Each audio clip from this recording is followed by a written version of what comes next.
Okay, we're rolling. You are now tuned in to the Pillow Talk Podcast Hour.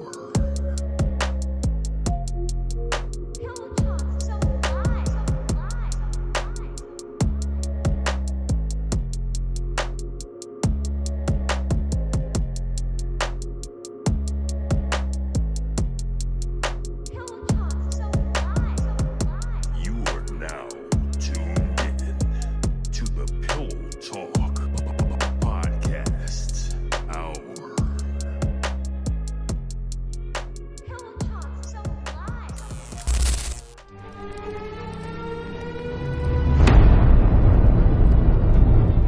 Girl, hurry up. The show about to come on. Come on. Dang.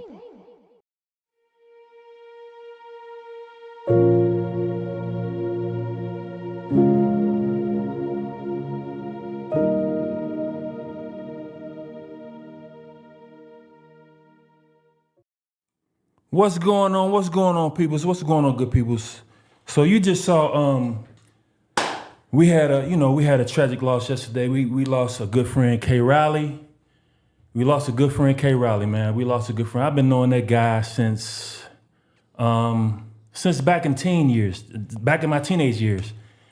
We was dancing on stage, and battling his group, men at work battling, boom, boom, boom, bap, bap, bap. But we've been battling for ages. But man, when we used to dance, he was one of the real ones. Like, he used to get busy. And then, like, a lot of people might not have known that, but then, he transitioned into, doing the rap thing. And he was a beast at that too. He was a beast at that too, if you will. So yeah, he was dope, man. He was real dope. So we had to give a shout out to K Riley, man. I'm very heartbroken about K Riley not here with us today, man. He passed yesterday, man, and we had to give him a shout out. And I'm gonna say, heaven has gained a real one. And I'm sad to hear that. So we had to give a shout out to K Riley. Love you, man. I really love you from the heart. Heard the news yesterday and I love you.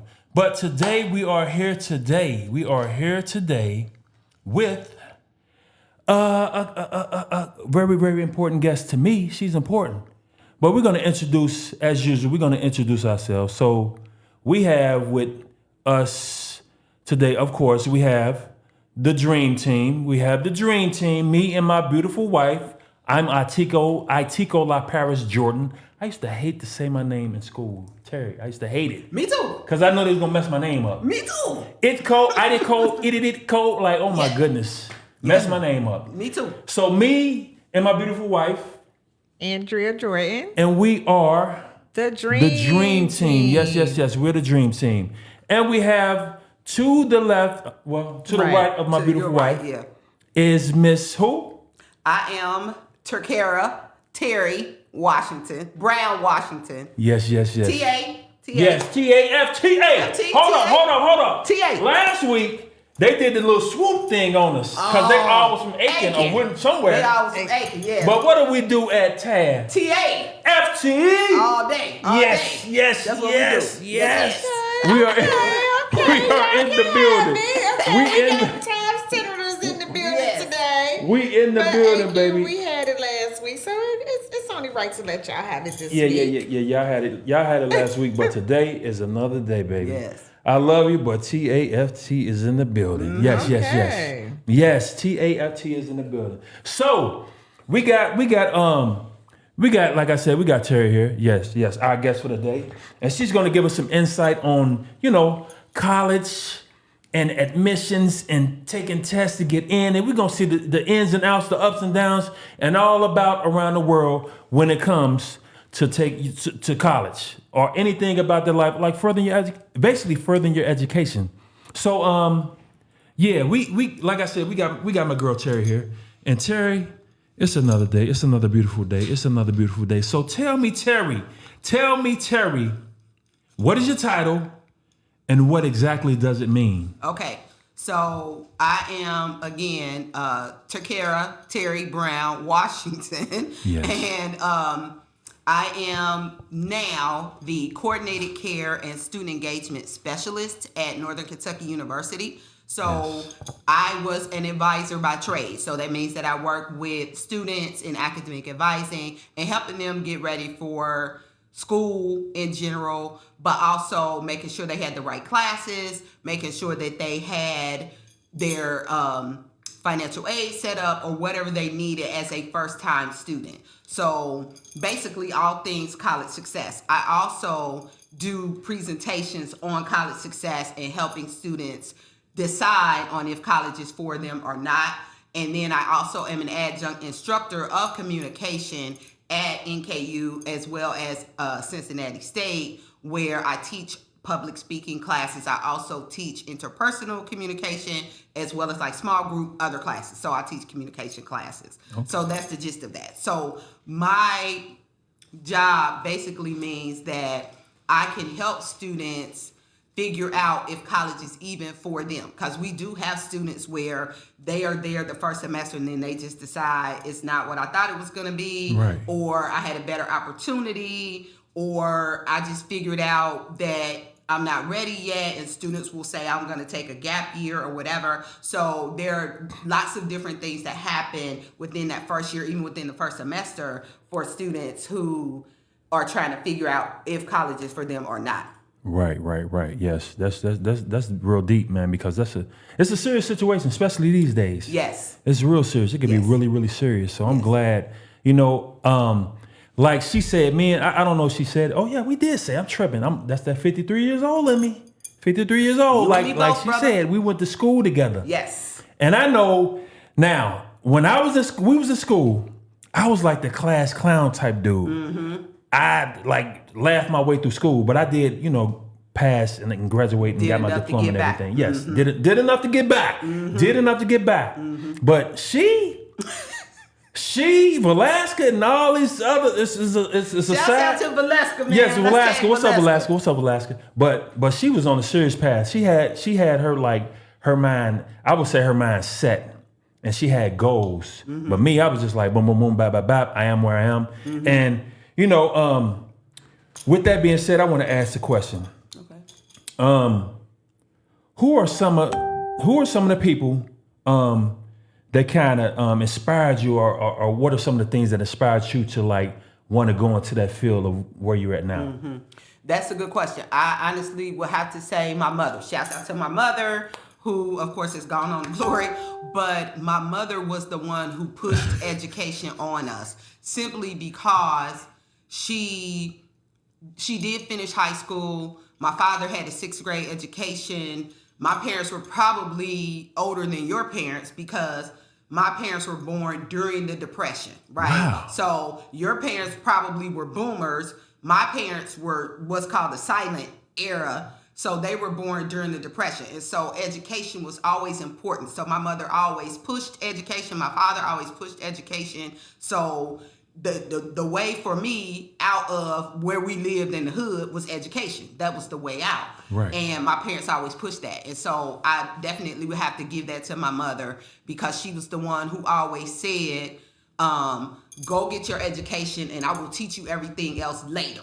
Right. And that was the truth. So cooking, cleaning, which we're all Gen Xers. So yes. We knew how to cook and clean basic things by the time we was 10 or 12 years old. Like I told my kids, I was catching the bus, the number 1 bus, Metro bus in Cincinnati, when I was 12 years old by myself. So those are things, we had to learn how to do as kids. So I knew how to do those things, basic things. But as I got older, of course, then my mother showed me how to really here's how you really cook soul food. Here's how you really do other things. But she pushed education on me. And I always loved school and I always loved how to read and that kind of stuff. And so that's what pushed me to go on and do, get my degree. So I have my bachelor's degree in public administration from Kentucky State University. Okay. So shouts out to all my thoroughbreds out there. Shouts out, yes. So K-State. So shouts out to all my thoroughbreds out there. So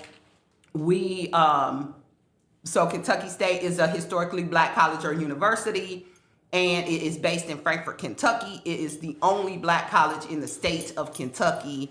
Wow. That is a historically black college, that has that signia now. There's another one there, Simmons College, but it's, I I guess they would still be considered HBCU. I don't really know, so don't quote me on that. But I do know that Kentucky State was the first one, and that was in 1886. But yes, so yeah, that was a lot to say. Wow, 1880. Now, if you would have asked me any dates, I would have been like, I'm sorry, I don't know. That's when I don't Kentucky know. State was founded, 1886. Most black colleges were founded right after the Civil War because, of course, as we know, that's when slaves were freed in 1865. So years later, 5-10 years later, schools were founded specifically for blacks so that they could learn how to read. So a lot of schools were founded just because blacks now had the right to learn how to read. And so because of that, lots of colleges were founded as trade schools or teachers' colleges or religious college or whatever, and that's kind of how they started out. But then, of course, later on they evolved into the colleges that we know now. Wow. Yeah. Interesting. Yeah, is very Howard is one interesting. of the biggest ones. Of course, everybody knows Howard because it's one of the biggest ones. Yeah. But there are lots. There's actually over 100 historically black colleges and universities in America. Right. Yes. Now that's something I'm gonna tell you right now. You're about to school me. Okay. Because there's a lot I'm gonna tell you right. I don't know. I'm telling you, I do not know, and I'm glad. It's always important and informational. That's why I love this show. Yeah. And I hope the guests out there love it and appreciate it too, because we're trying to bring you content that some of us they won't say that they don't know. They're just like, oh yeah, I knew that. No, you know you didn't. Right. Because I did not know that. It's a lot that I did not know. Now I had a good friend Jamar Hawker that told me.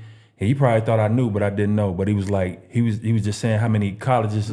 He asked his students he would ask students how many colleges, historical black colleges, are there in since like Ohio, Kentucky, and he was running them down. I was like, I didn't even know that. There are 2 in Ohio, 1 in Kentucky. Wow. Yep. Now, do you know how many colleges there are in Kentucky though? Just in general, colleges in Kentucky. Just like whatever. Best guess is about 50. About 50 in the state of Kentucky. Now let me be clear when we say this. When I think college, I am only specifically thinking about 4-year schools, right? Because there are also community colleges as well, which we can talk about a little bit later. Right, we're gonna get into that. But yeah, as far as 4-year schools, maybe about 50. Maybe. About 50. Yes. Now. And again, we can talk about it later. But the biggest 2 schools, which most people know in the state of Kentucky, is the University of Kentucky and the University of Louisville. Those are the biggest 2 schools within the state of Kentucky. Right. Man, that is. So yeah, those are the biggest 2. Those are the ones I always hear about. Yeah, yeah. That's an experience, man. That's really something that like I'm like I said, I'm about to get schooled today because I want to. Every question I ask, you probably dive into something a little deeper, but I'm like, wow, I did not know that, and I'm quite sure my wife can agree. Yes. Yes, I did know. I mean, I didn't know about that. I used to hear about all the HBCU. HBCU. But I never, had know which ones.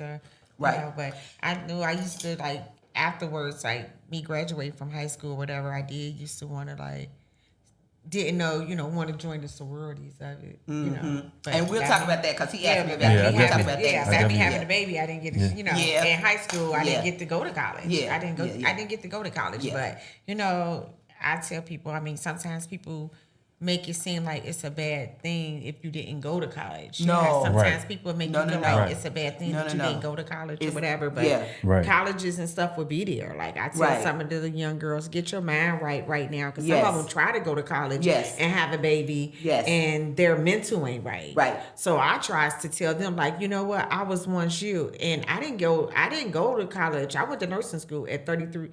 I became a nurse at 33 years old. And there is nothing wrong with that. And it's time, which my mental was ready. I was ready. I had kids young. So at this time, my kids older. They wasn't grown yet, but they was, but they were old enough where I didn't have to. I could come home and do my homework and study and this and that. I didn't have to really cook because they were, or whatever. So I tries to tell some people, just because you didn't go to college, don't make you a bad person, because the buildings and stuff is still there. Go when your mental is ready.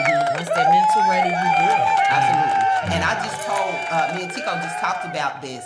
I have a friend who she didn't finish college. Man. She started with us, but she didn't finish college. And I said, that's okay. Some people have to get out into the world of work because they feel like college is not for me, or to your point, their mind is not ready. Some students do what we call taking a gap year. So they may take a year off after high school just because they're trying to figure out life and try to figure out if really college is for them. And that's completely okay. One of my best friends, she went to college later on in life as well. And, you know, she went online and she got her bachelor's degree, and now she's working on her master's degree.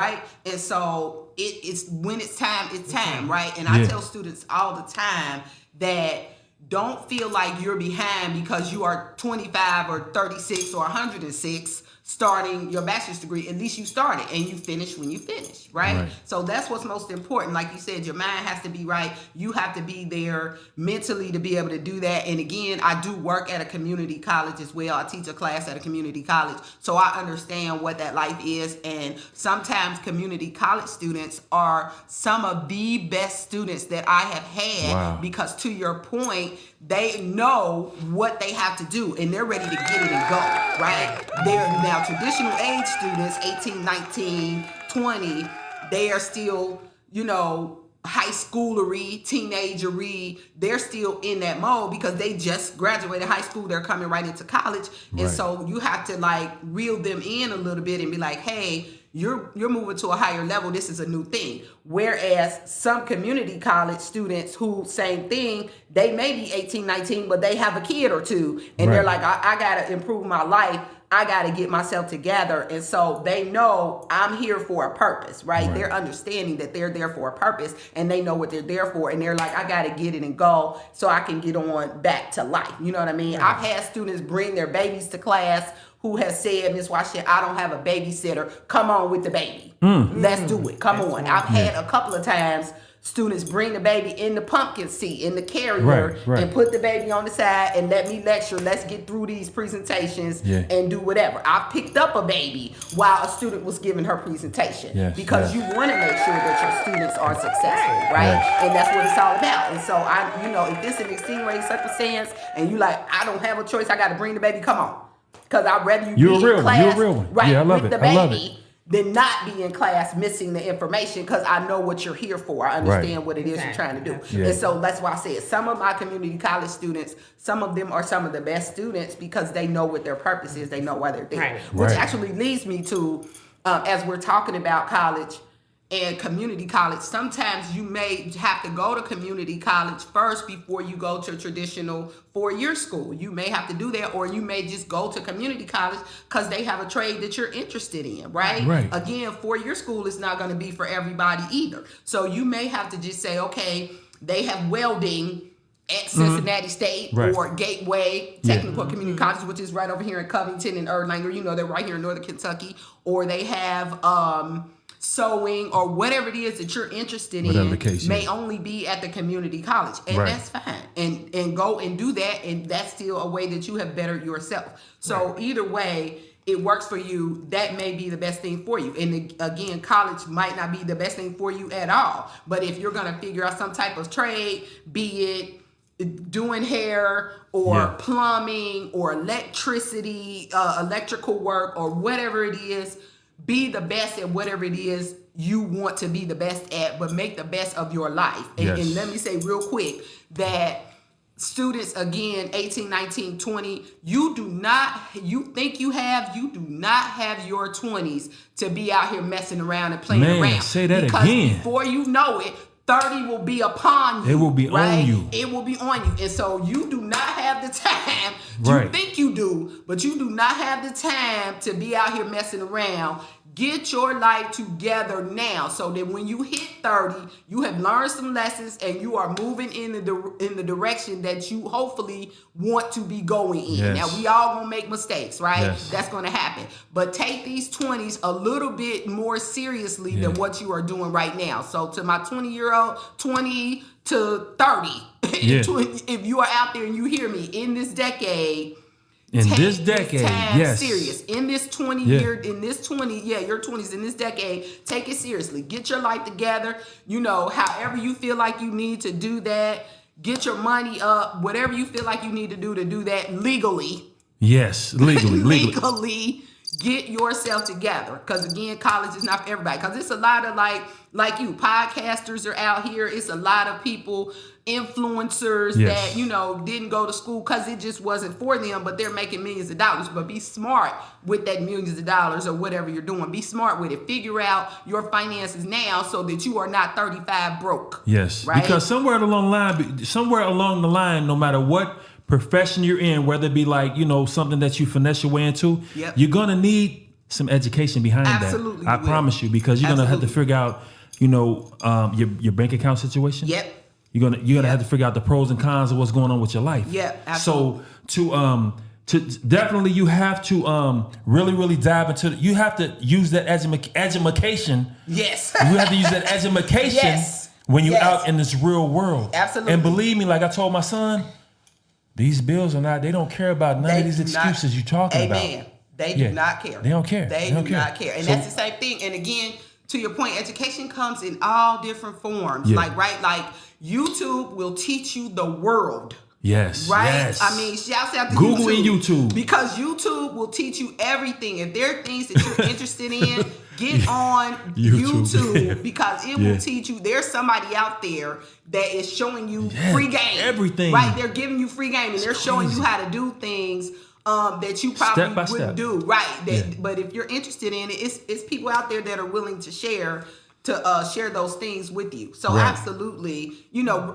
and read books. Of course, you know, some people don't like to read, but you got to read because knowledge is power. You got to read, right? You got to read, especially in the day and age that we're living in. Right. Knowledge is power. Yes. And I have to say that, I truly have to say that I am one of the guys that did not like to read. And right now I'm like, I think it's better to read now because she said something important to me like, you know, when you see it, you know, when you read about it, it stays in your head. Absolutely. Instead of, you know, like you can know something, but to read it, it's more. It's like you make a direct connection. A 10-time booster. Yeah. You make a direct connection, like you said. Yeah, you make it. So it's really important to read, man. Not just for that fact. Like I love to read things and figure out because once you put it in your brain file, you read it and you put it in your brain file, it's there because you didn't read it versus you just heard something from somebody and then you be like, dang, what did I can't remember that. But when you read it for yourself, it stays there. But I got a question. So now in this era, do you feel like more like the 4-year college, what I have been noticing, like the 4-year college, like you'll have a person who went to school for 4 years and say like they went for like business, you know, communications and stuff like that in this era, they'll come out and they can't get a job versus somebody who went and took up a trade in just community college. Who is that? Somebody knocked oh my God, that's my sister. Lord Jesus. Good. You want to take a pause for the cause? Nah, y'all go ahead. Y'all go ahead. Talk. Like he's taking care of that. So, do you feel like that? Let me say this. I agree with that, but I also No, I'm saying, do you see that more? I can't say that I see it more. I can say that trades and services have always been money makers because there are not as many people that are skilled in that particular thing, right? So we talked earlier about electricians. We talked earlier about plumbers. We talked earlier about mechanics. Those are people who like those things, who know that they're good at those skills. Barbers, hairdressers. Those are gifts that they have, that they know they are good at those things. I am not that person, right? So we pay them an exorbitant amount of money because they have a skill that we need. And so because of that, because they have a skill that we need, we're going to pay that money.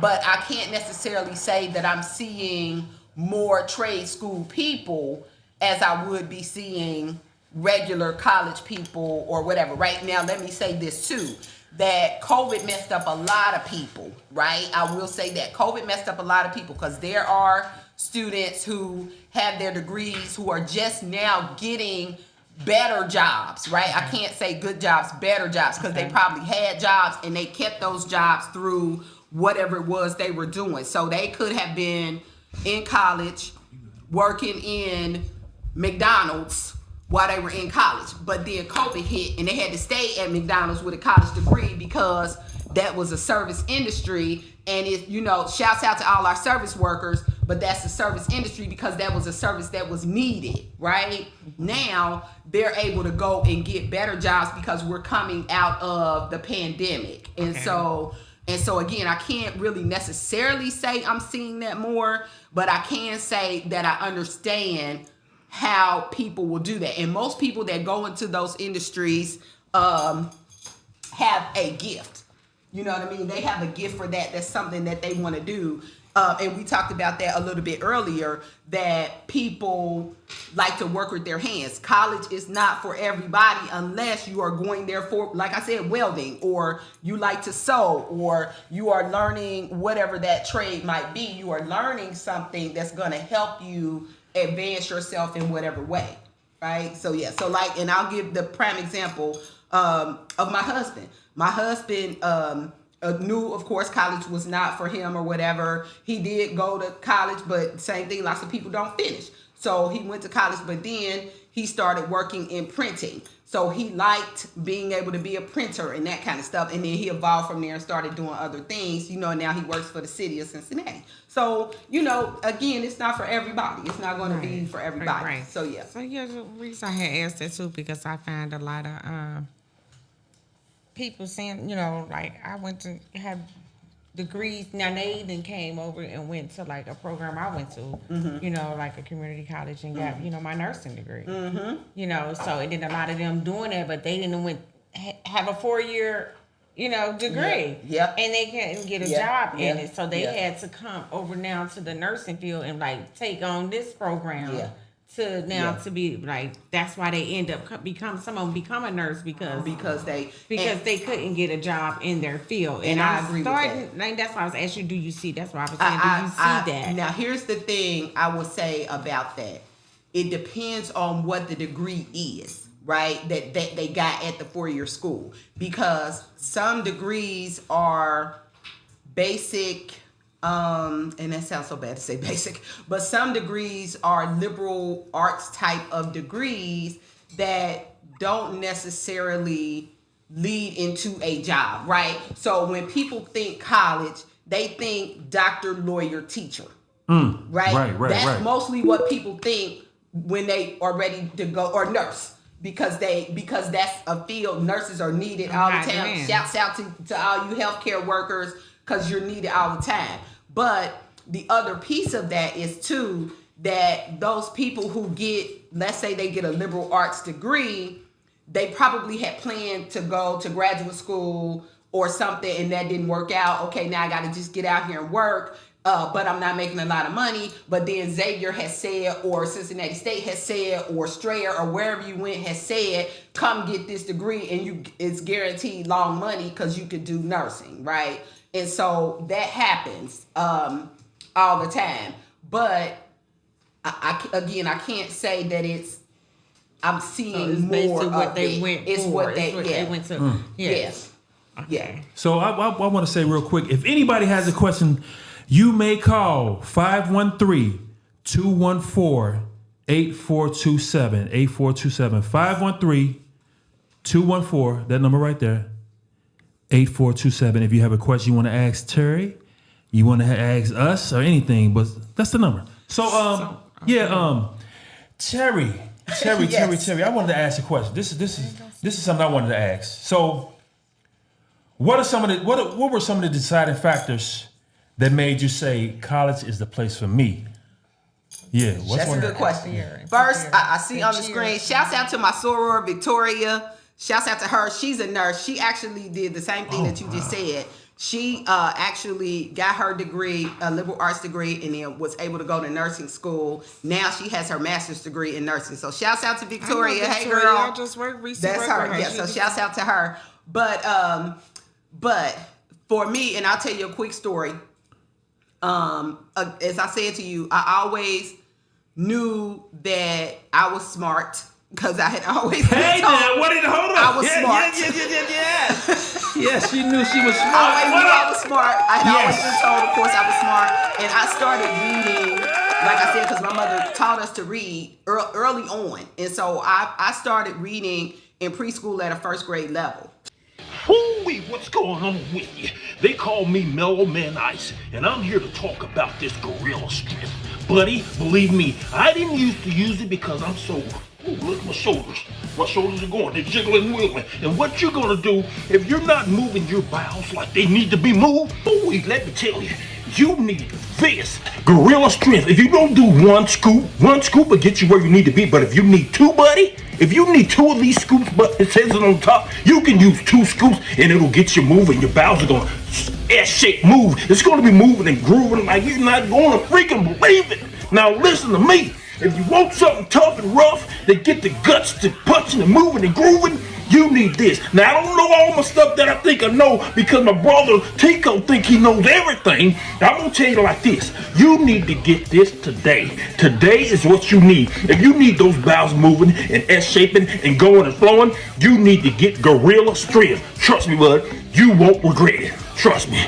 Now, Mellow Man Ace, out.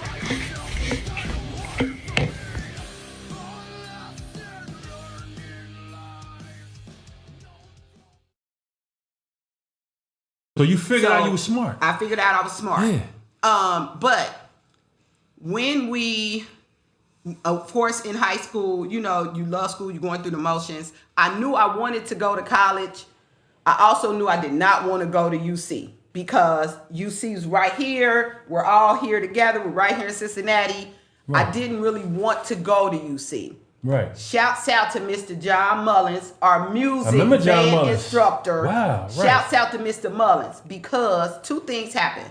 He took us all the time. He would take us to Central State. So that's how I first learned. We talked earlier about HBCUs. Right. That's how I first learned about a HBCU. So Mr. Mullins. He was in the band, right? He was the band director. You was in the band? I was in the band. I played clarinet and cymbals. So shouts out to all my band people out there. Wow, okay. What up? Yeah, so I played clarinet and cymbals. Starting in 8th grade, I went to Bloom Junior High, but again, I'm dating myself.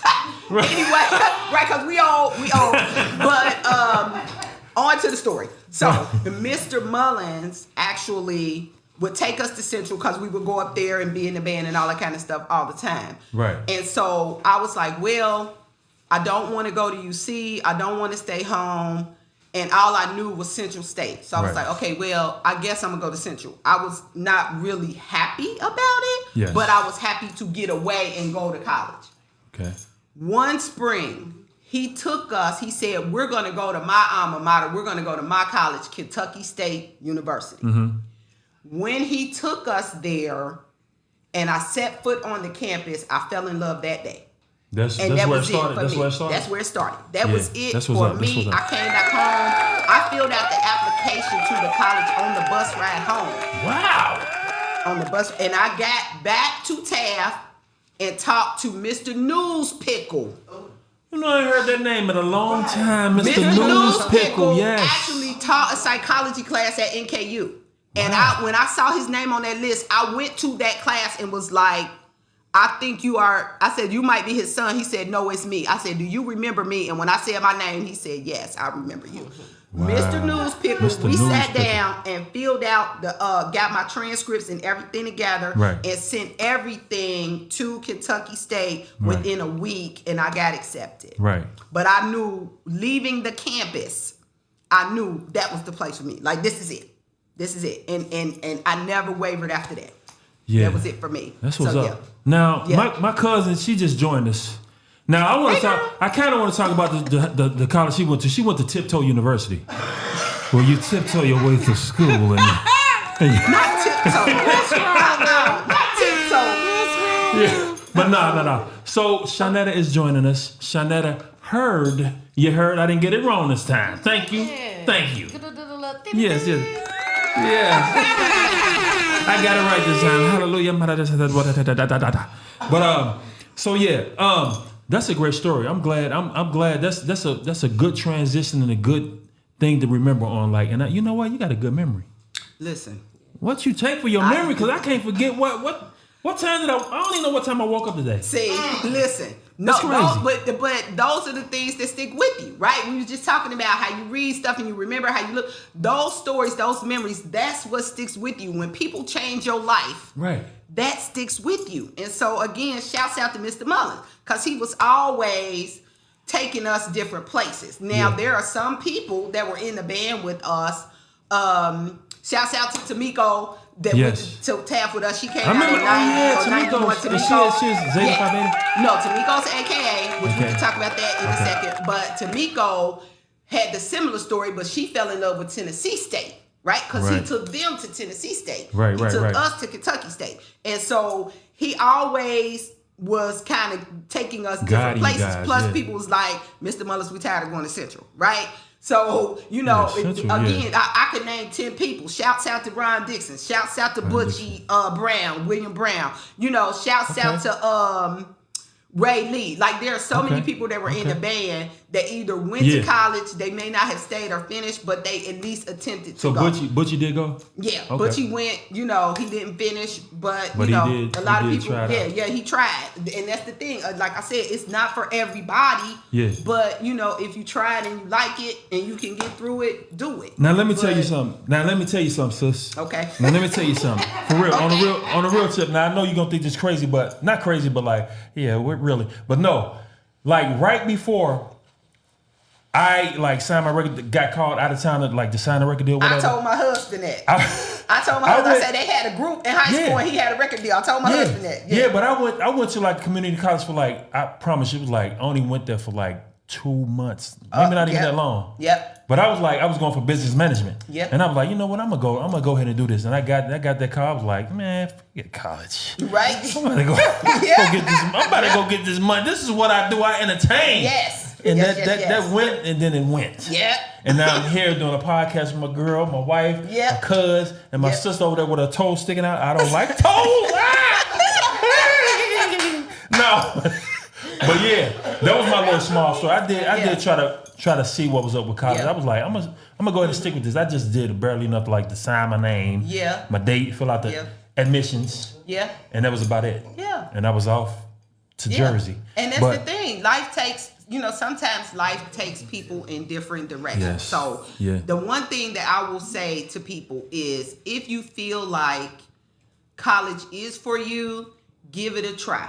At least give it that. That's why it's called that old college try, because at least you can say you did it. Yes. Right. If you decide that it's not for you, figure out what else you like. Figure out what else life has for you, and and then just kind of go from there.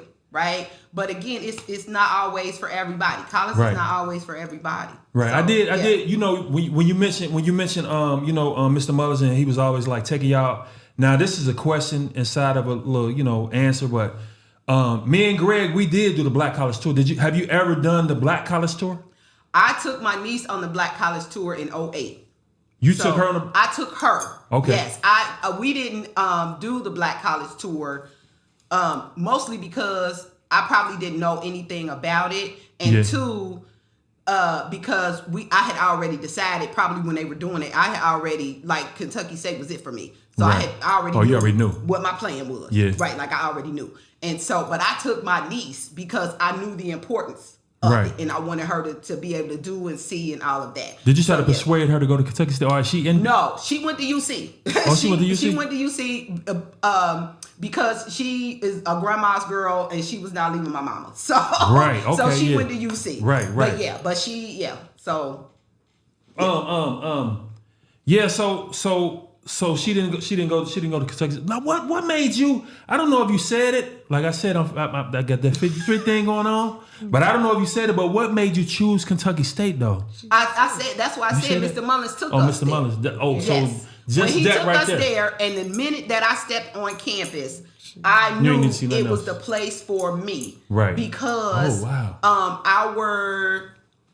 our tour guide did an amazing job of telling us all the things that we could do. And shouts out to Tasha Davis. Tasha, I remember Tasha Davis. went to tab Okay, with us. Tasha was our class president for 89.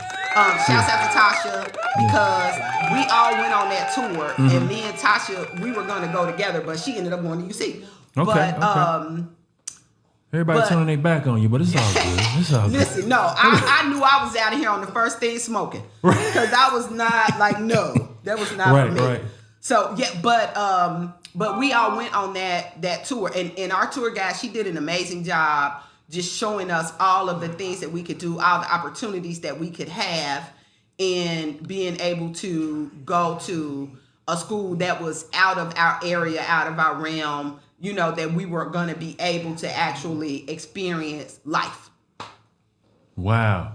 So we got a Mr. Gabriel Suber Gabriel Suber says, what do you do when you go to college, school, and in the middle of school, the school runs off with everything, money from student loans. They just take your money and get up out of there. And that is a good question, Gabriel. And I'm going to tell you what, those schools now are being sanctioned, and basically the government is shutting those schools down. Wow. So I'm sorry that happened to you, but I'm sure it was a school like National College that was sitting right up here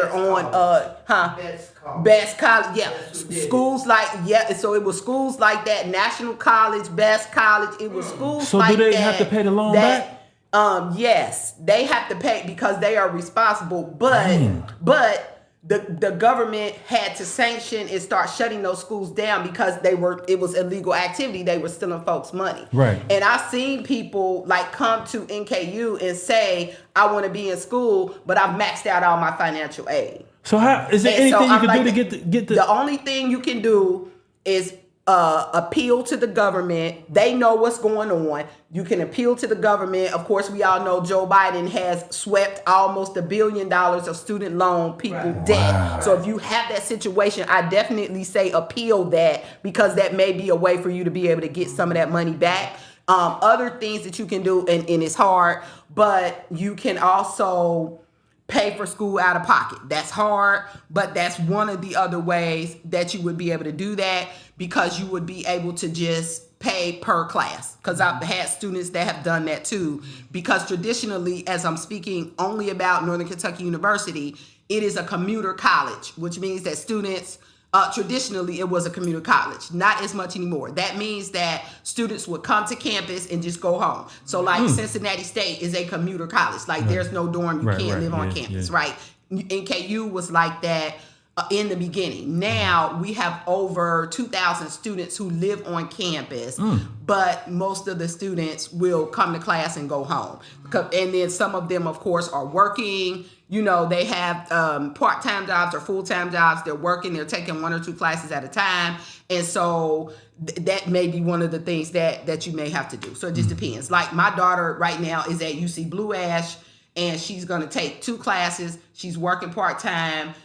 I am picking up the rears, you know, for her to be, you know what I'm saying, for what her scholarship doesn't cover. Right. I'm out here slanging these classes to help her get through college, because I understand first about education, but secondly, I understand that it's the non-traditional way to do things, but at least you're getting it done. Yes. Right? Yes. So yes. So I'm sorry that happened, but yeah, I would say appeal to the 79. Yeah, and I would say appeal to the government now, because of course Biden is really helping people try to be able to get their money up and with loan forgiveness. Is that still so? Yes. Like they still now you for that? Might be I would check with him and see. Well, you definitely need to check. Because, and I know I'm not on it, but I need to be. But it's great because it don't be regular people calling you. It be foreigners calling you, talking about we got a student loan forgiveness. And for me, I feel like it's a scam. Oh, absolutely. Because I'm not, if they want their money,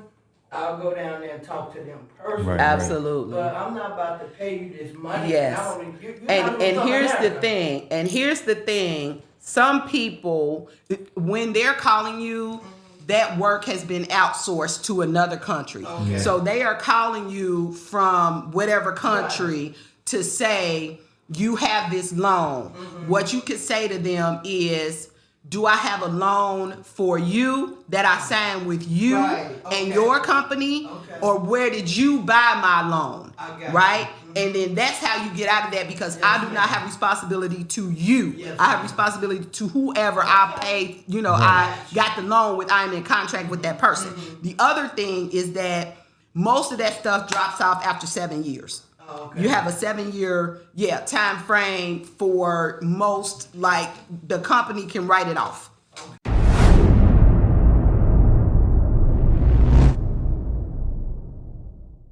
Within 7 years. So 79, I was 8. Right, 79. They just that's trying what to I get money said. We out was of you. 8. So at 79. 44 years. That's what I'm saying. We was 8. You So gonna at pay that that point, loan, I'ma sure tell you now, you gonna pay they that money ain't thinking back. about, they I'm don't, 7. we was 8. You was 7. Yeah, we was 8. We both 53, so we was 8. So Yes. So that's what I, Okay, I got it. Dang, that is crazy. I'm gonna say, let me ask you a question. Yes. Just say, I'm not from here. I'm not from here. I'm not from here. I'm not from America. Lord. Just talk crazy. I'm telling you, they'll start Just talking. talk What crazy. she said, do I have a contract with you, or did you buy my contract? That's right. That's Right. right. Then you know, Right. Who services my loan? That's what you want. Who services my loan? Who is the contractor? Okay. Yes, And and they gonna that's be how you scared get to call around you that. again, Yeah, I'm telling you. yeah. That's how you get around that, because they're not She gonna must have know. been talking to Terry. Let's stop calling her. Because you know what she's talking about now. But look, Yes. now let me ask you a question. Let's ease it down. Okay. Coffee or tea? Tea. Tea. Why Absolutely. tea? I love tea. I'm not a coffee person. My wife loves that, boy. Look at her smiling and cheesing. Look at her grinning. coffee. I cannot do all that additional like caffeine and stuff. And see, with tea, you can flavor it the way you want to. Right. Oh, she got her You tea can too. flavor your tea the way you want to flavor your tea. Right now, there you can buy tea that has flavors and stuff, and then you can enhance with honey or stevia or equal or whatever you put in your tea. Tell me what I put in mine. Absolutely nothing. You just do Black tea. unsweet tea. Unsweet tea. I just love it. I don't like to mess up the natural. Okay.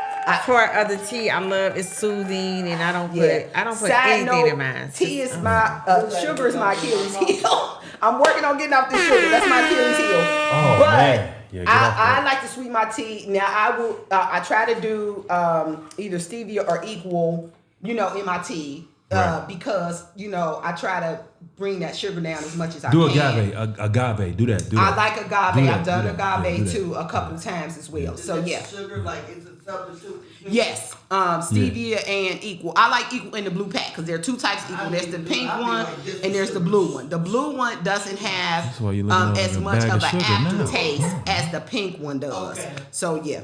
Yeah. That's great. Yeah, I laid back. I don't do it every day because my cousin is too. We're coffee drinkers. Okay. And we're all black, right? All black. I used to do sugar, but I don't do no sugar no more. Oh, you drink Right. Wow. Right. Yeah, She I all black. can't. All black. All I'm the black. same way. Like I do tea, but if I can't get to tea and like if I don't have no tea and he has some coffee, I Then get you'll do some. the And coffee. all black. Yeah. Don't put nothing in it. Yeah. No sugar, no cream, no nothing. Cause I don't. Me personally, I don't do it for taste. No, I don't do anything for taste for real no more. I don't really do that because that's the Achilles heel. That'll suck you in and make you go plump, plump, plump. Which is why I'm working on getting off that sugar.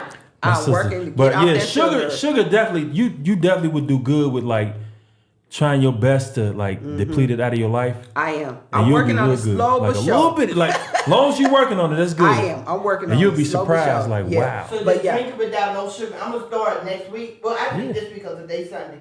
Just whenever I buy some coffee, I'm not. Shanetta she's actually the one that first like told me like I don't add sugar. I'm like, let me try to see how it tastes, and I just like okay, let me just try. I kind of like slowly Yeah. like added a little less each time. Yep. That's and what before I'm doing. you know You it, I was gotta like, wean yourself you do out gotta wean because yourself. you can't stop cold because turkey. you'll be Yes, exactly. oh, coffee. I need some sugar, baby. No sugar. Exactly. I'm just gonna Exactly. stop. Right. Cold turkey. I love it. Cause I Cold can go turkey. without coffee a So whole week. yes, it will. Yes. Okay. So let me ask you, T. Let me ask you. Zeta Phi Beta. Yes. So out of all sororities, What made you choose this particular organization? So first, let's back up and talk about sororities and fraternities. Okay, yeah, okay. Sororities and fraternities, we have 9 of them. They're called the Divine 9 or the D9.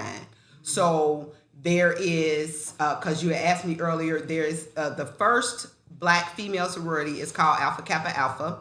That's the first one that was ever made? That's the first Black female sorority that was ever invented, Alpha Kappa Alpha. Shouts out to my best friend and roommate, Gigi.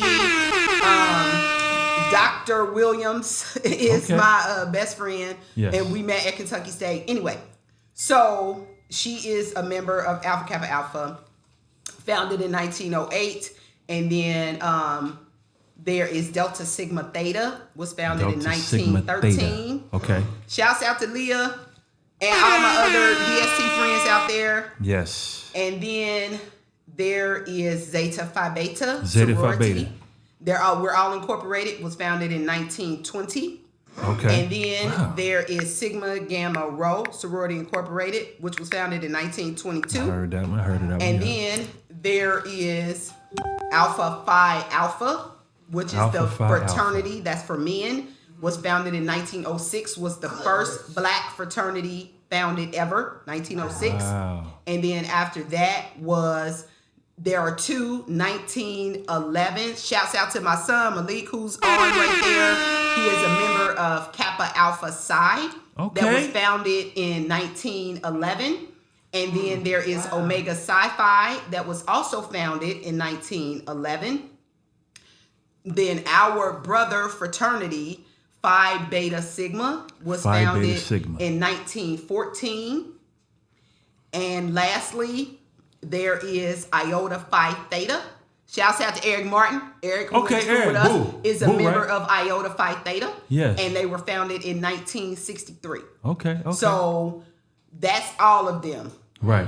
As far as the sororities and fraternities go. Right. Now, for each one, we all have some significant thing that we did during that time, right?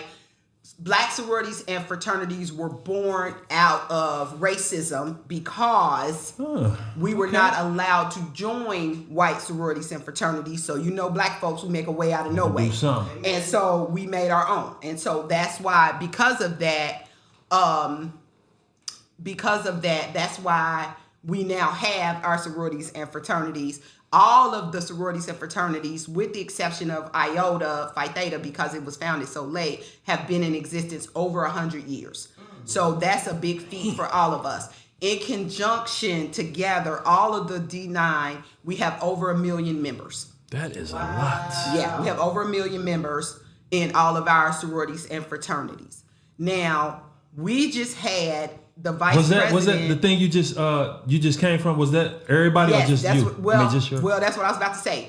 Our national convention for my sorority just happened last week, and we had the vice president of the United States, Kamala Harris, came and spoke. Oh, that was powerful, and she was all over CNN. Our national president was all over CNN. So we were able to have her to come and speak to us. Right. Now, that was significant for my sorority because we already knew she was coming as the vice president, but then when the news dropped that she was going to be the presidential candidate, my sorority made history because she was the first presidential candidate to come and speak to a Black sorority.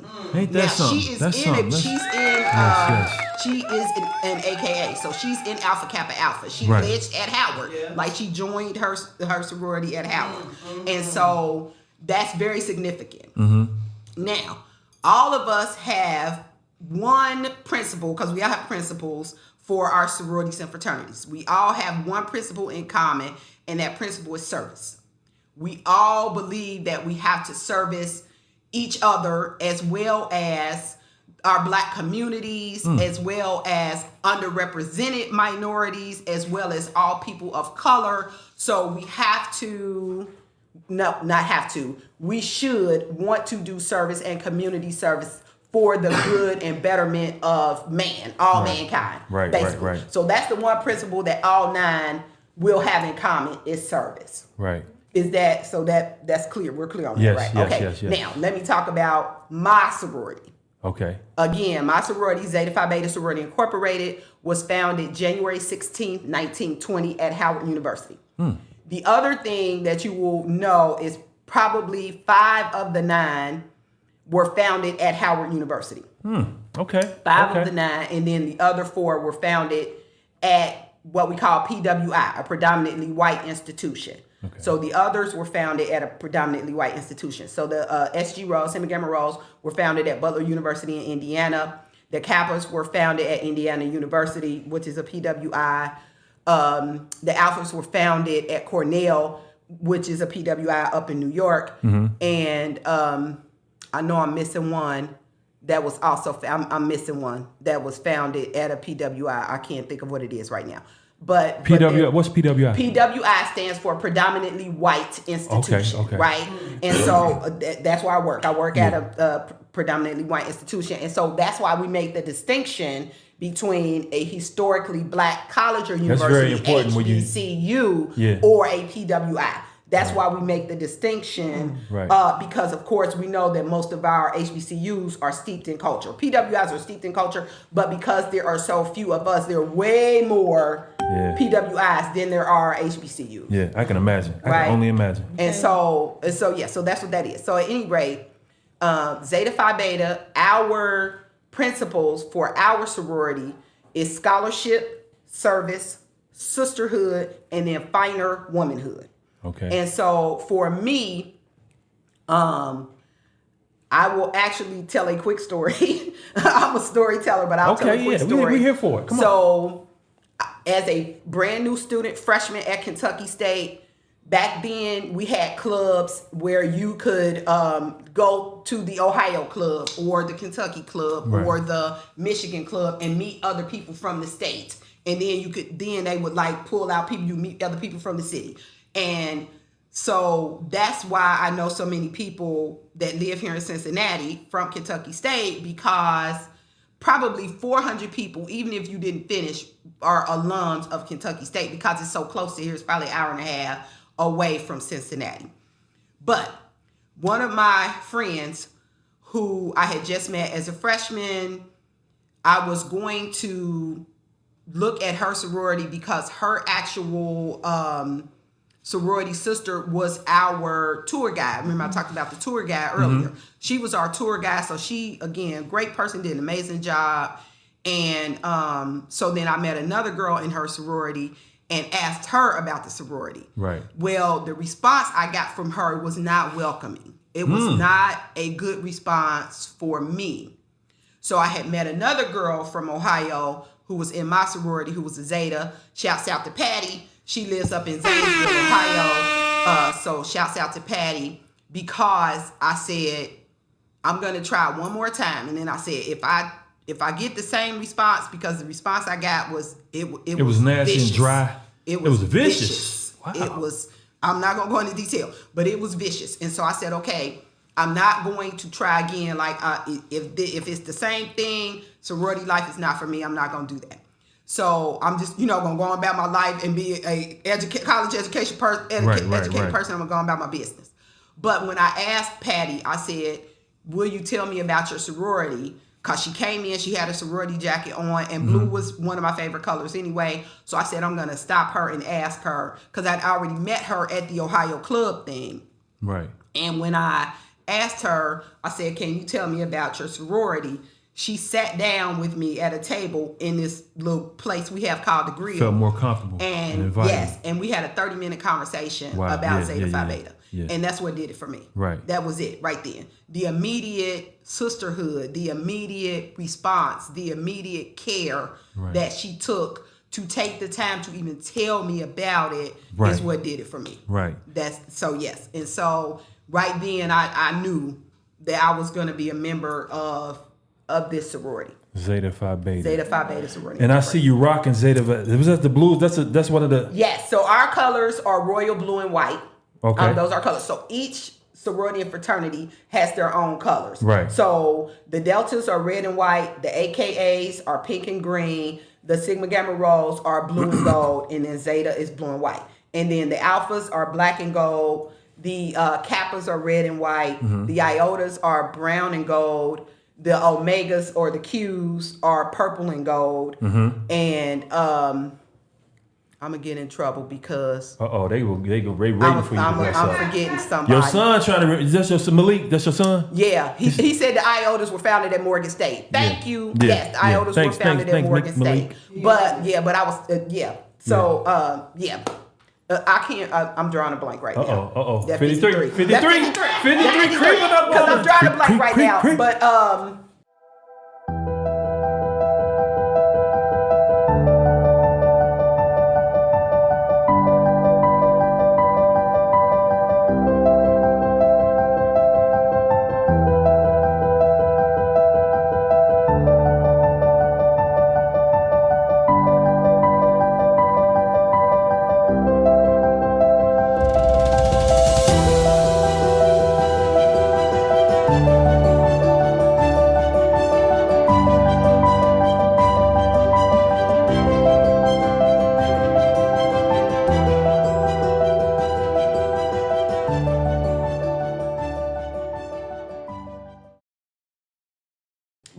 the gist is, we all have different colors to represent for our organization. Oh, the Sigmas. Thank you, Malik. The Sigmas.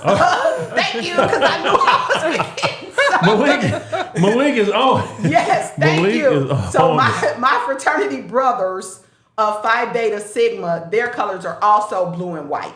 And so, again, each sorority or fraternity has something that is distinct about them. Right. So for me, my sorority is hooked to my fraternity in that we have the same national constitution.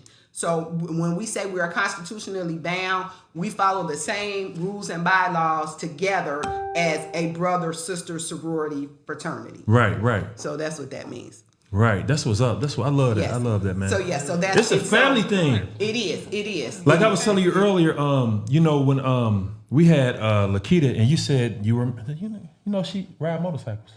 Oh wow. Yeah, she a bike rider too. So we had Kita on here, and I was like, just Miss Sassy, sassy Lakita, sassy. Sit your sassy ass down. But nah, look. So it's pretty much like family, like a family base. Just like the motorcycle thing. I thought they was like a gang coming to beat you up. Yeah, no. Motorcycle gang will run you down, get out the way thing. You know what I'm saying? Some will, yes. Yes. 1%er motorcycle clubs are like outlaws and they like act crazy and that kind of stuff. Like everybody has heard of Hell's Angels. Right. That's like 1%ers. Yeah, okay. Yeah. Okay. So but other than that, everybody else is like a family.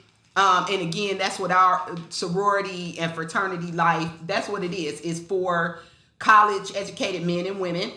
Mm-hmm. So you can join while you're in college because you have to be pursuing your college degree. You can join after you have graduated college, but you have to have a bachelor's degree or higher in order to become a member. So you have to have a bachelor's degree or higher.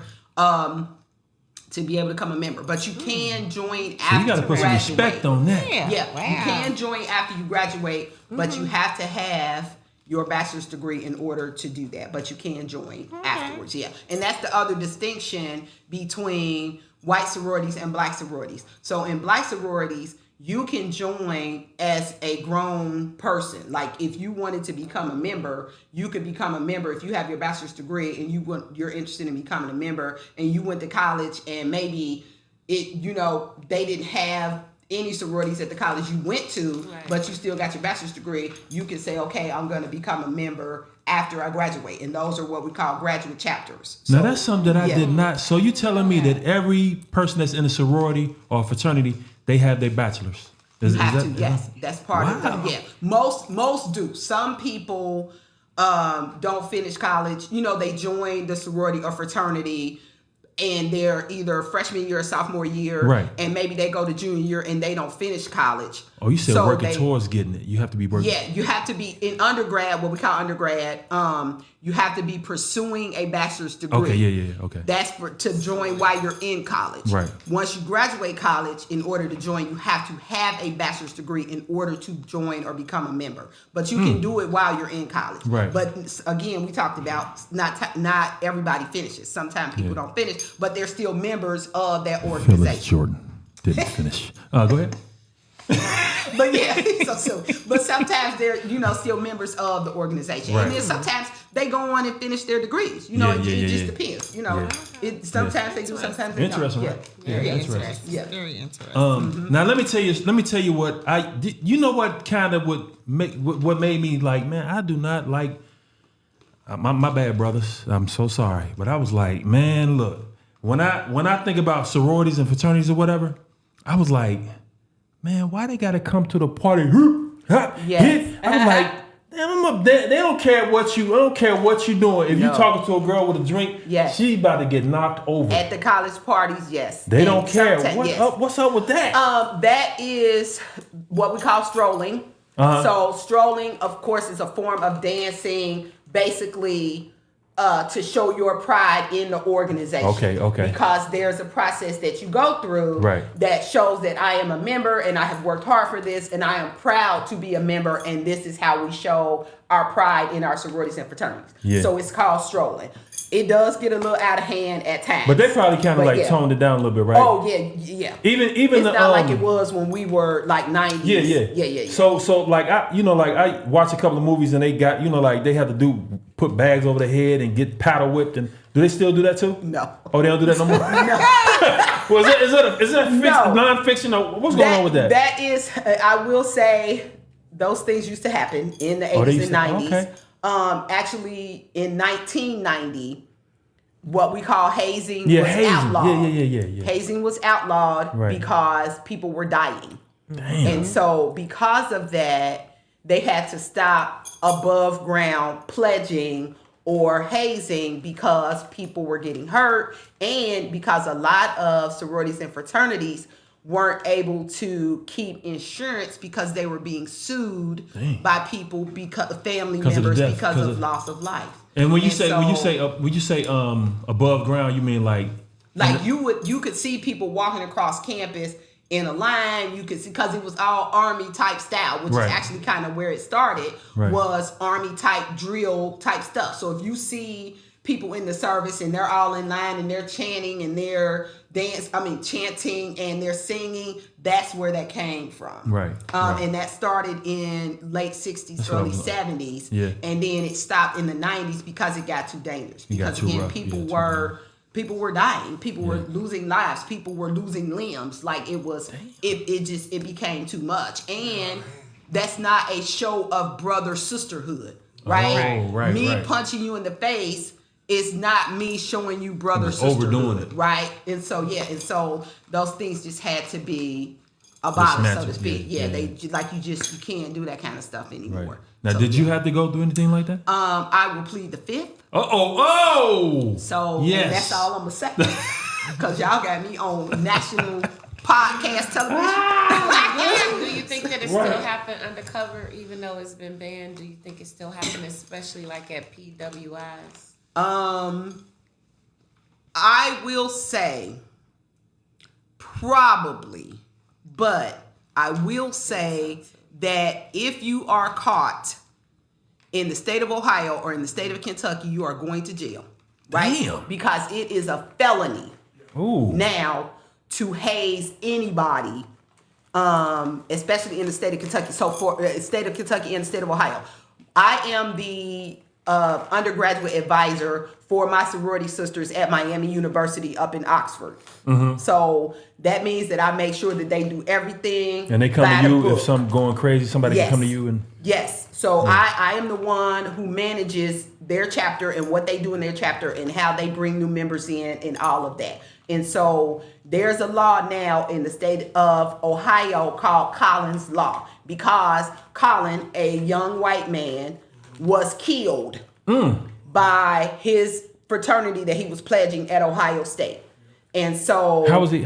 If you don't mind? I'm not sure what happened. I think he because lots of people died from alcohol poisoning. I was just about to say, I remember something like that. Yeah, It's like water. I was going to say, he got overhydrated from water consumption because they thought water was safer. But what happened was he passed out because they was making him drink too much water and nobody took him to the hospital. Yeah, you can't remember that. Yes, and so because of that, he passed out and died on that couch because nobody took him to the hospital because they were pledging and they should not have been. Right. And so now in the state of Ohio, it is a felony that if you get caught hazing, you are going to jail. Wow, Yes. that's deep. So they had to crack down on it. That they is had deep. to crack That is down deep. on it. Yeah, That's I don't really know what deep. it's called in Kentucky, but I do know in the state of Ohio that's what it's called. And so again, if people get caught doing it, they're gonna go to jail, right? And so I think a lot of that has subsided because folks don't want to go to jail, right? Exactly. Folks don't want to go to jail. They crack down. They real serious cracking with it. down. Yes. So yeah, they have cracked down a lot on that. And for me, as a coordinator or undergraduate advisor, because I advise several groups at NKU and I advise the Zetas at Miami, I am not losing my letters and my colors for nobody. Right. It's not worth that to me. Right. And so for that reason, I absolutely am not going to allow any type of pledge haze. No, we're not doing that. That's good. That's real good. Not on my watch. That's real good. Any questions? Any questions, cuz? No questions. I got a question. Okay. So it's kind of like, really, you want to ask that question? But I want to ask away. How big or small is your direct circle? How big or small is it? My direct circle is pretty small. Do you mean like family circle? Do you mean friend circle? What do you mean when you say circle? I would say like, just like, I don't even want to say people you trust, but it really people you trust. So yeah, I would say my circle is probably 5 people big. 5, that's good. That's it. Yes, it's real small. That's it. 5 people. It's pretty small. Yeah. I'll let her finish saying no. I used to think like a circle, I used to have a whole bunch of people around me. I used to think that, like, and I used to be like, the bigger, the better. Yeah. And, well, when you're young. When you're young, now that I get older. Absolutely. And I'm so big on energy. Absolutely. Right. Mm-hmm. I want a smaller circle because the people energy, I learned like all this time, a different people energy rubs off on you. Absolutely. Now, now the older I get, it's like, if the energy ain't right. Keep it small. I gotta keep it small now. Because I love people. I'm a people person. Right. Yeah. But you gotta watch the people that you person with. So now you gotta watch the people that you person with. I just like a smaller circle. But I used to think I had to have a bigger, like a whole bunch of people around me. Yeah. I've never. Let me say, I've always been an outgoing person. I'm an extrovert. I always have been. My mother has always said that I never meet a stranger, and I'm that person. But when it comes to friendship and loyalty, for me, that was a whole different thing. It was a whole different thing. And so, to your point, when you younger, you got all the friends. Everybody is, down with you and all of that. And I actually have 2 circles now. I have a friend circle and I have a family circle. And even in my family circle right now, it might be small. Right. It might be skin tight. It might be fat. Yeah. Right. Yeah. So it might be fat. Real tight. That I know that's 10 toes down with me right now. Like if I call them, they come and swinging. Like they don't. I could be like Malik. I need Malik, where you at, boy? This happened. They come and swing Malik? right then. Like that's the family circle. Like I know. And some of the people in the friend circle. Yeah. Might they come and swinging. They ain't gonna ask no questions. They Terry need me. I'm coming swinging. Then they ask questions later. Right. But when we was young, of course, because that's what you think, But now, I'm too old for that. Too old. Yeah. Too old. Too old. People too crazy. You can't. Absolutely. That's right. You can't. Yeah, you got to make wiser choices. Yeah. Excuse the wifey. Yes, she has to tinkle. Excuse the wifey. Yes. You got to hold your finger up, baby. That's funny. Yeah. Shouts out to my cousin Wanda. You know Wanda, Ice and Wanda on here. Shouts out. What's up, Wanda? What up with you? One nice. She, okay, Sheree on here, shouts out, girl. Yes, She said, yes. let them know, Miss Washington. Shouts out. Yes, I am Miss Washington. Yes, I am. Yes. Wherever I go. And if anybody out there has a question, hey, feel free. Call 513-214-8427 and we will answer your question. But anyway, yes, we back. Look. We gonna keep look, this what I want to ask you. I really want to ask you. So what, if anything, would you tell your younger self? Ooh. What would you tell your younger self? That's a loaded question. Yes. My God, today. Man. The things, I'm going to tell you, the main thing I would tell my younger self.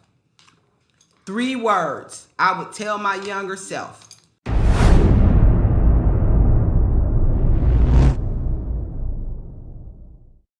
You are enough. Wow. Deep. Those are the 3 words I would tell my younger self. Because, of course, as we're young, you got to build up your self-esteem. But you believe everything people tell you, right? You believe because, you're young, you're naive, you don't know the world, you don't know, right? And so you believe whatever it is that's out there that people say about you and tell you or whatever. And so you have to build yourself up. That's why it's called self-esteem. That's why it's called self-confidence. Because you have to give it to yourself. So that would be the main. And then I would also say, know that God has your back. That's something that I definitely I stand firm with that one, man. Yes. You got that's that faith right there. You got to have it, man. Yes. Because a lot of people out here lost. Yes. Just because they don't have faith. Yes. Yes. You got to know, like you said, you got to know God has your back. You got to know God has your back. And here's the thing.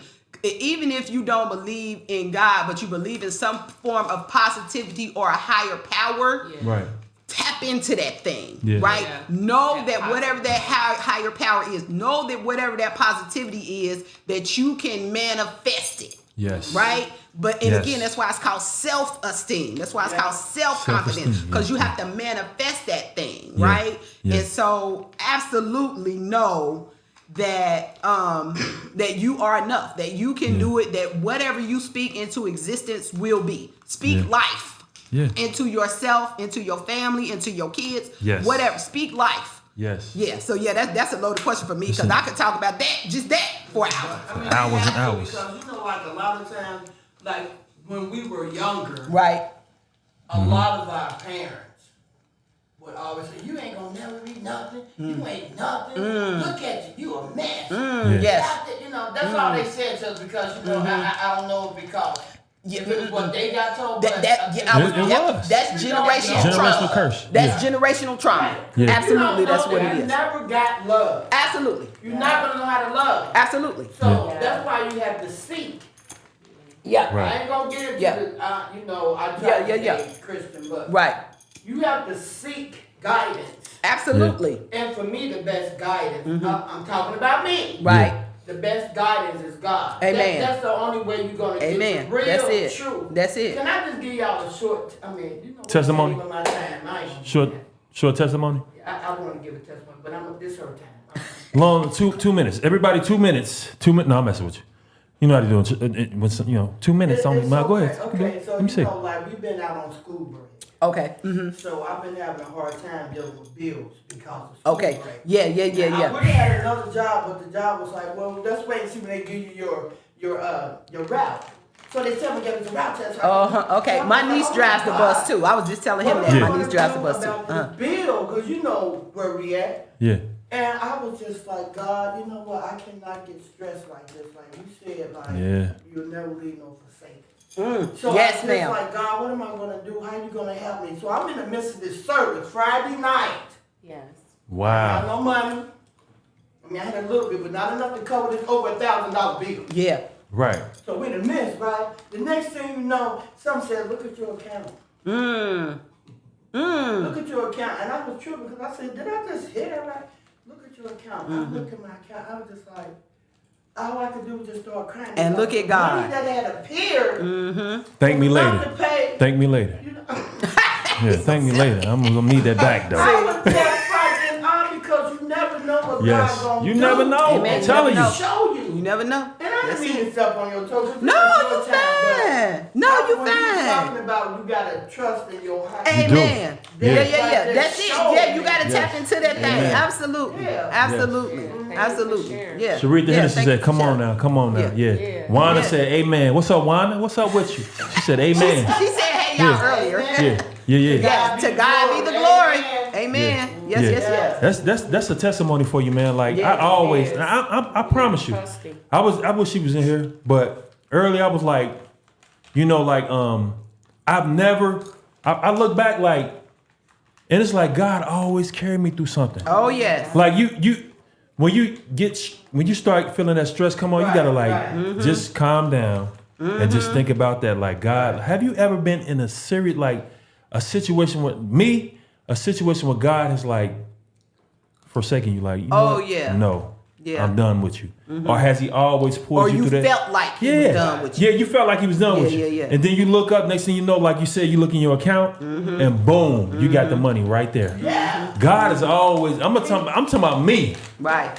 Itigo La Paris Jordan, God has always come through for me in Always. plenty. I mean, every situation. Always. But you know Yes. what he said? I'll never leave Nor forsake you. Yes. Yeah. I ain't gonna leave you. I ain't Always gonna come through. abandon That you. mustard Yeah. seed of faith. Just that Right. tiny, you know how small a mustard Just seed a, is? yes. Just that much of faith and just hold Smaller on to than your God baby and toe. take It's his hand. small. That's it.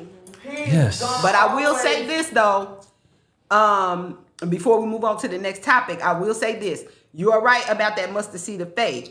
But that faith without works is dead. It's dead. Yes. Okay? Yes, And so if God gives you something, you gotta work like it's up to you, but know that it's up to God. Right?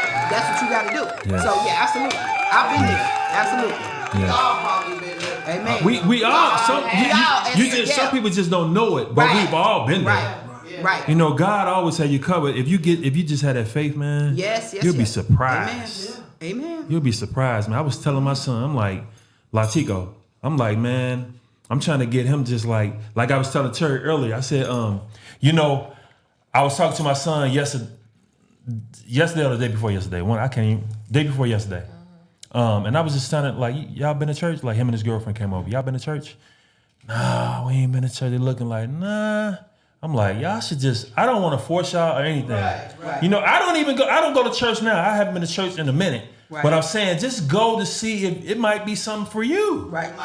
You never know. Right. And you Try to definitely see. gonna learn something. Right.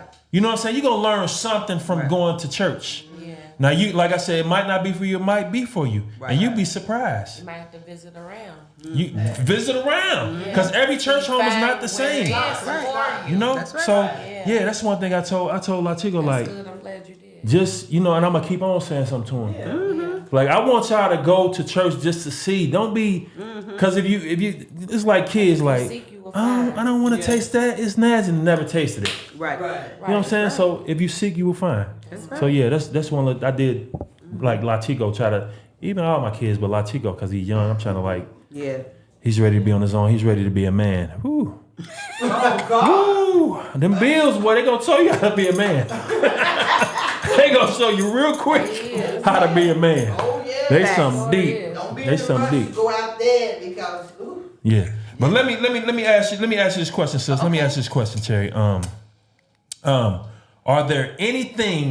Is there anything in life in your past or whatever that you regret, you wish you could change or anything like that? Is there anything you wish you could change? Why you keep asking me these loaded questions? Gotta get you, baby. Gotta get you. My God. Yes. So many things Right. I would change in my life.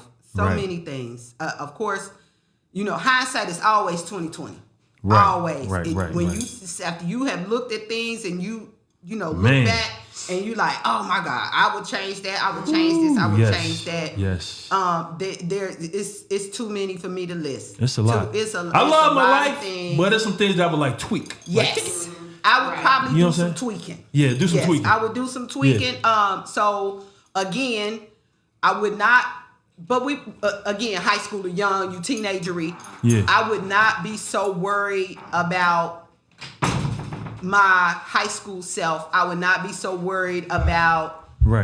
because I've always been a heavy person, so I would not have been so concerned about my weight. So that was something that you was battling with? My God. Man. Every day. That was part of my self-esteem. And here's but you looking thing. slimmer though. I gotta say I'm that. trying to be like you. I gotta say that. I'm trying to be like you. Seriously. I remember you back in high school. Pop that deep touch. Yeah, that's what's up. Yes. But she used it to detox. Yes, I do. Yes, I do. I detox twice a year. Once in January, once in June. That's what's up. Yeah, Yeah. But here's the craziest thing. Of course, because we all have our own self-perceptions, right? And in high school, I was skinny as a rail. Right. But I thought I was big as a house. That's crazy. Right? Because that's your self-perception. Because people that were smaller than me, you thought you needed to be smaller. I thought I needed to be their size when my body was not shaped like that, right?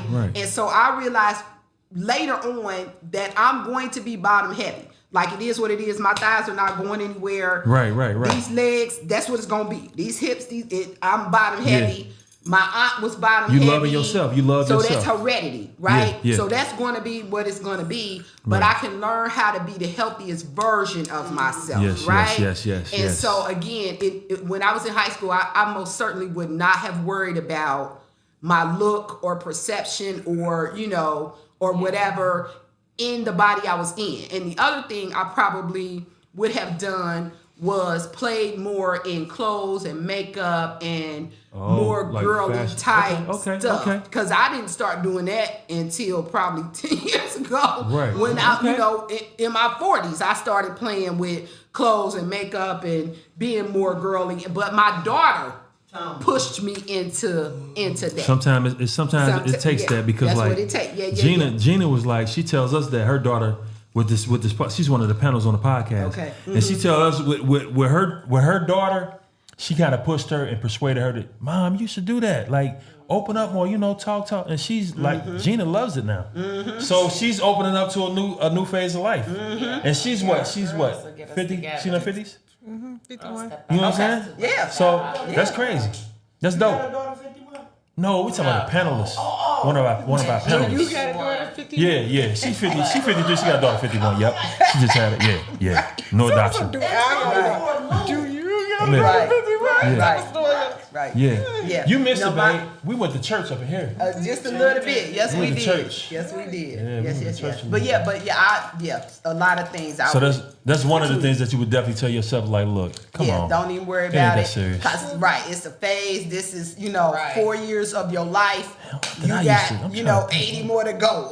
Right. You know what I'm saying? Learn, and I feel like too, I would have experienced more things.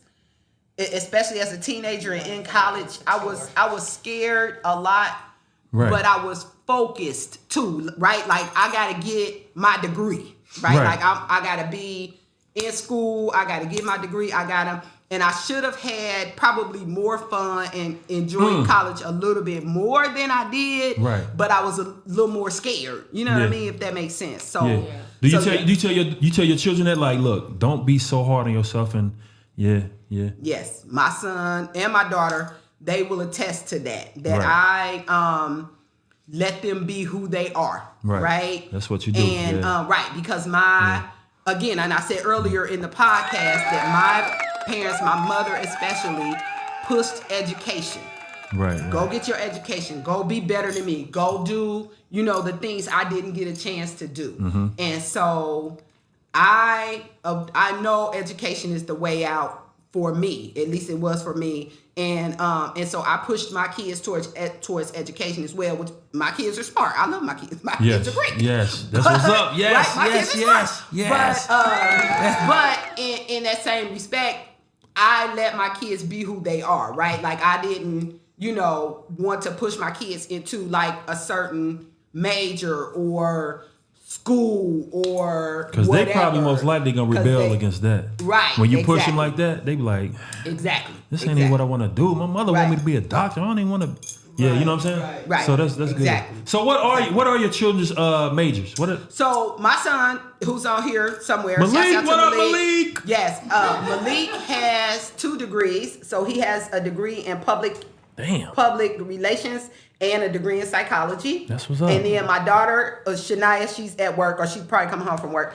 She has she's getting her degree in business administration, I think.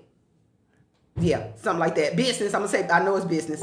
From UC, she's at UC Blue Ash, and so she's getting ready to go back to school, and then she'll go to UC Maine at some point. So she'll go up to the main campus at some point. What's up, ladies and gentlemen? I am here to introduce a brand new product called Gorilla Strength. It is a detox cleanse made by the black-owned company, yes, I repeat, black-owned company, Melanin Splash. Y'all, this stuff is legit. I've been using it for about a week now. Y'all, my mind has been clear. My energy level has been through the roof, if you can't tell.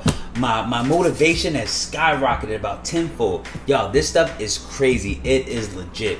It's super simple and easy to use. All you gotta do is take a cup of water with about 10 or 12 ounces maybe. Go ahead and add you a scoop of this bad boy. Shake it up, drink it, and mwah, chef's kiss. Yo, I promise you guys, try it. You're gonna love it, and you can thank me later. You're welcome. www.melanansplash.com.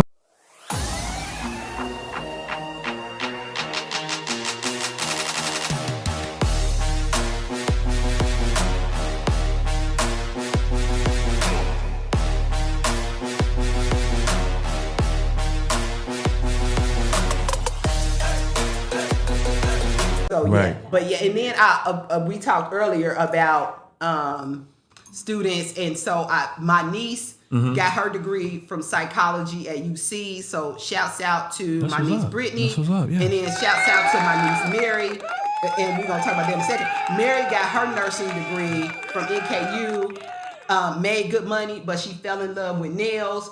She is one of the baddest nail techs in the city of Cincinnati. What up? Yes. Shouts out to Mary. That's, so yes. So I have children that I birthed and children that I raised. Right. And so people change their path, in life and that kind of stuff. But so most of mine, and then I have nieces and nephews who didn't go to college who are doing great things as well. Right. And so all of that, just depends. Just let your children, kids, family members be who they are. Absolutely. So did you have a question? Oh, no, I was just going to talk about, saying about college, and not only just kids. When I was just telling you recently, I said, come 2025, I told him, I'm about to go back and further mine. Yes, baby. Yes, baby. At 52, so I just told him that's what I'm about to do. And that's what I said. And I it's told never him too late. You never have to be, I'm going to be sitting in class at 52 and that's okay. And that's okay. And I told him the nursing. same thing. It doesn't matter, because I have people, I'm not advising anymore. I started out as an academic advisor, so I am an advisor by trade for college students.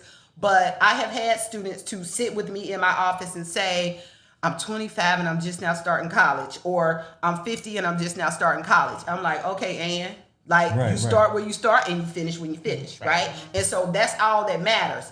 Finish, right? It doesn't matter where you start, doesn't matter the age you start. Finish. Right. That's what matters. Right. And so for you to go on in advance, finish. Like I said, I have a friend, she got her bachelor's degree online. Now she's doing her master's degree at 53. Finish. Right? That's all that matters. Mm-hmm. So I said, I'm going to told him I'm going to go. And then something you was just talking about, too, paying out of pocket. So that's something I'm going to be doing, too, because I'm not about to be 52 years old and having a student loan. And having $100,000 in debt. That's what I'm not about to do. So I will be paying out of pocket to do the program. And that's okay. That's okay. If it's something you can afford to pay out of pocket, do it. That's why I said what my daughter's scholarship doesn't pay, I bring up the rear, right? Mm-hmm. So again, I'm out here hustling. My father, shouts out to my father, Sam Brown Sr. What's up? He always taught us to have a legal hustle, because his was not. But he always taught us to have a legal hustle. Be better than me, right? And so I have 3 jobs right now, because I'm teaching class. I work at the university, and then I'm teaching classes on the side. I didn't know you was Jamaican. You're right. A Jamaican man. You got 3 jobs? But these days, this day and age, you gotta have somebody 3 jobs. So I, like I said, I work as a I'm the coordinated care and student engagement specialist for the first year student success hub at Northern Kentucky University. Okay. So I did say that. But again, I also teach communication at community colleges as well as in KU. So people think, oh, you work at the university, oh, you get the summer off. Nope, I work all summer. Wow. I work all summer because we have orientation going on. You know, new students are coming in trying to get ready for school. We have things that we have prospective seniors that are coming, that are graduating from high school this year who want to be college students. You know, I have students who I'm teaching a summer class online right now. Like this is the last week. You working. I'm teaching a summer class. Right. So I'm working. Like I work year round. I take vacation. If I take some days off, that's how I get a vacation. Other than that, I'm working. Right. You working. You working. Yeah. What's up, sister? Hey, I got a question. Yes, ma'am. Me too. I'm thinking about going back to college. Yeah. Because it took me, almost 60 years to graduate. Well, we ain't gonna let you. If you get back in college, you got to pay that bill first. I'm gonna call her out for the money next. Pay out of pocket, take 1 or 2 classes at a time. And real quick, Cincinnati State is perfect for that because you can go to Cincinnati State, you can go to UC Blue Ash and pay, $1,000 for 2 classes, right? Wow. That's manageable, right? Because you're working towards either getting an associate's degree or getting a trade, right? And so if you feel like that's something you can afford, and every college got a payment plan. But can't you get like a grant instead of the loan? Absolutely you can. You don't have to take out loans. You can get grants, you can get scholarships. Scholarships are based on what your GPA is. And also if you have, but we said we were going to talk about this, so let's talk about it right now. Yeah.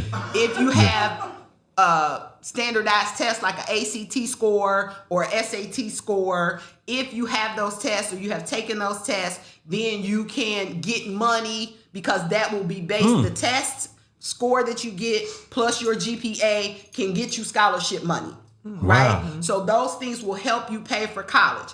But if you are not a good test taker, you can go to a place like Cincinnati State and just take the regular common test and they will say, okay, you need a little help with English. We're going to put you in this English class to get you prepared for the next English class, right? So those things can happen, but it's going to be worth it in the end, right? So there are ways, because you may end up not being a good test taker, and that first semester, you might get all A's and have a 4.0 GPA, and then you can apply for a scholarship for the next semester, right? Wow. So things like that can happen. Yeah. So you got a business card? I don't know. I'm gonna have to look at my purse and see. We'll talk about it. Yeah, I was gonna say you definitely need to like give her and talk a little bit, find some information. Yeah. That's what's up. Yeah, that's what's up. That's really dope, man. That's I did. You know what? All these years I've been knowing her, I did not know she had this much knowledge in her head like that. He just knew I was smart. I'm gonna have to borrow that brain in a minute. He just knew I was smart. I knew she was smart as hell. She ain't smart. She's smart as hell. For real. And I love it. Just knew I was She's very knowledgeable. She is smart and knowledgeable. Like, but your memory is so good.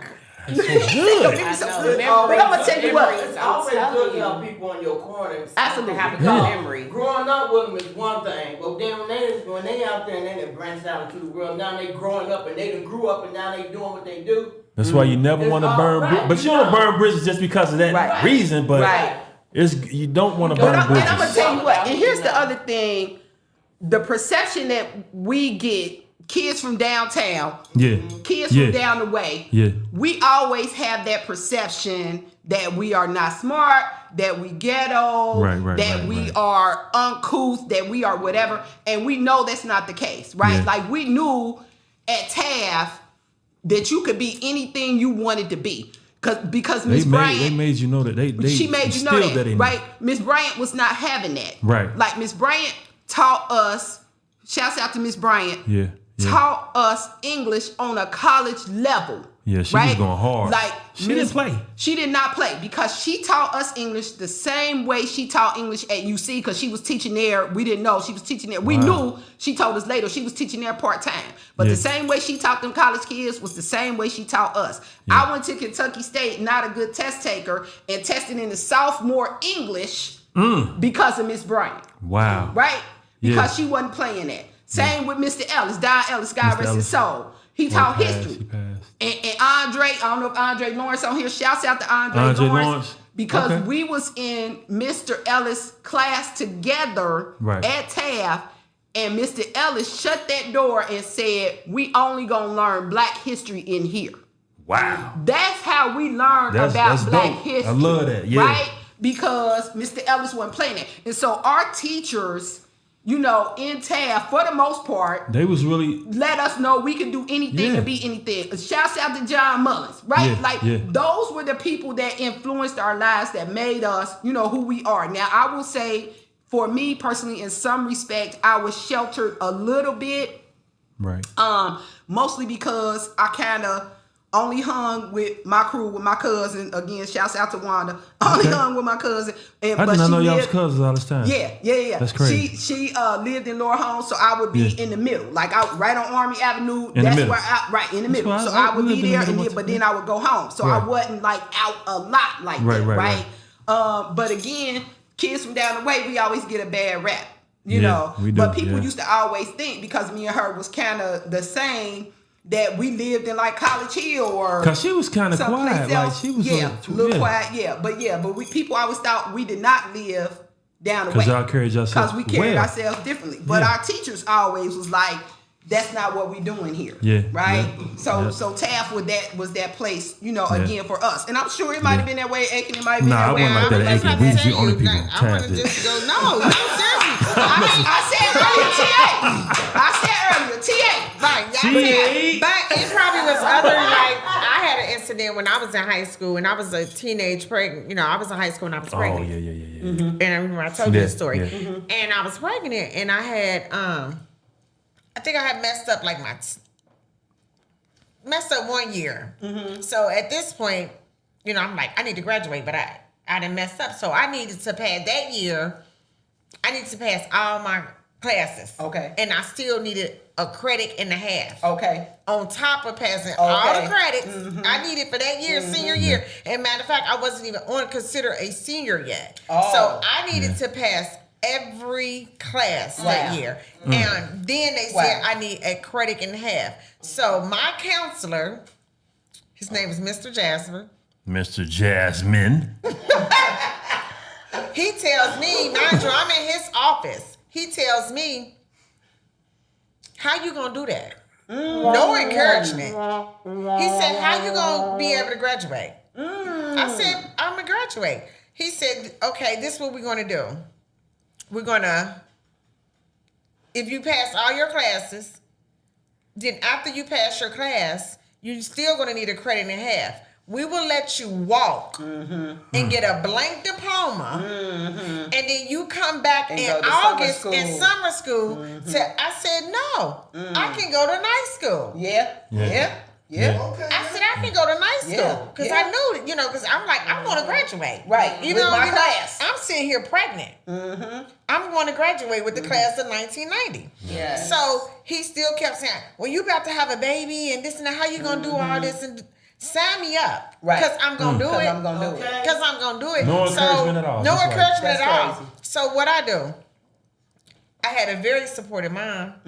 My mom didn't play. She was making sure I was graduating from high school. So my mom would get up with my baby, take my baby to the babysitter. I'm in day school and night school. So I passed in all my classes. And during day classes, I had to go to night school. So I go to night school.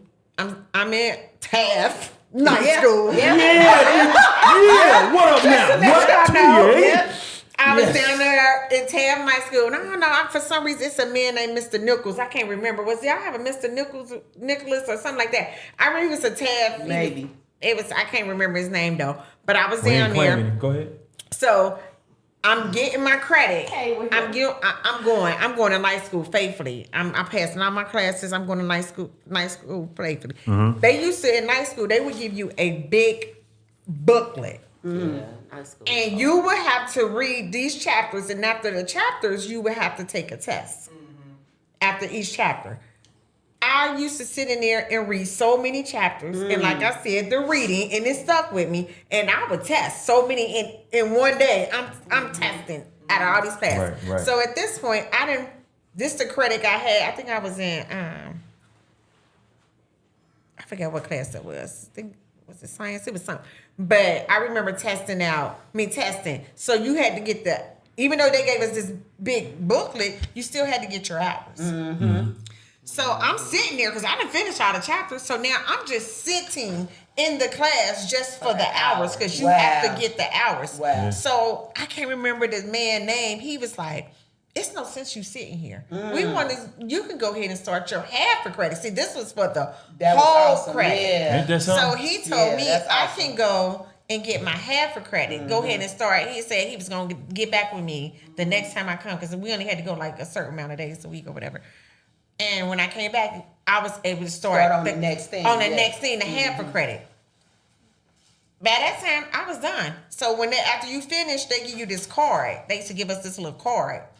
And then they say your grade and that you completed your hours and this and that. I couldn't wait to run to that. I know that's right. I know you couldn't wait to tell me. I couldn't wait. And back then, I had already had my baby. So mind you, this how God works too, since y'all left the part about churches. This how God works too. I had my baby December the 20th. Y'all know what that is. Christmas break. Wow. Yeah. I was sitting right back in class January 3rd. I know that's Wow. right. I was sitting there, Wow. God know that's right. And my baby was supposed to be due December 28th. So I had my baby December the 20th. By January the 3rd, I was sitting right back in class. I wasn't missing no everybody school else. with Yep. everybody else. And I Yes, had sir. that mama. Yeah. God planned that for me. And when I ran back then, my baby, I already had my baby. And I'm running to Mr. Jasper. I ain't gonna never forget his name. And I forget the other name. But I ain't gonna never forget his name. I know that's right. I ran to he was the counselor. So I ran to his office. I was like, put me on the senior list. And he couldn't believe it. He could not believe it. Right. But then he did give me my credit and he said, wow. And he said it. I didn't think you would be able. He said, do you know it's people down there who still haven't did a half a credit? Wow. And you need how many credits? I was determined. Right. I needed all my credits. I couldn't fail no class that year. So she was in regular school and Night night school. And I needed At a the same credit time. in half. Yeah. Right.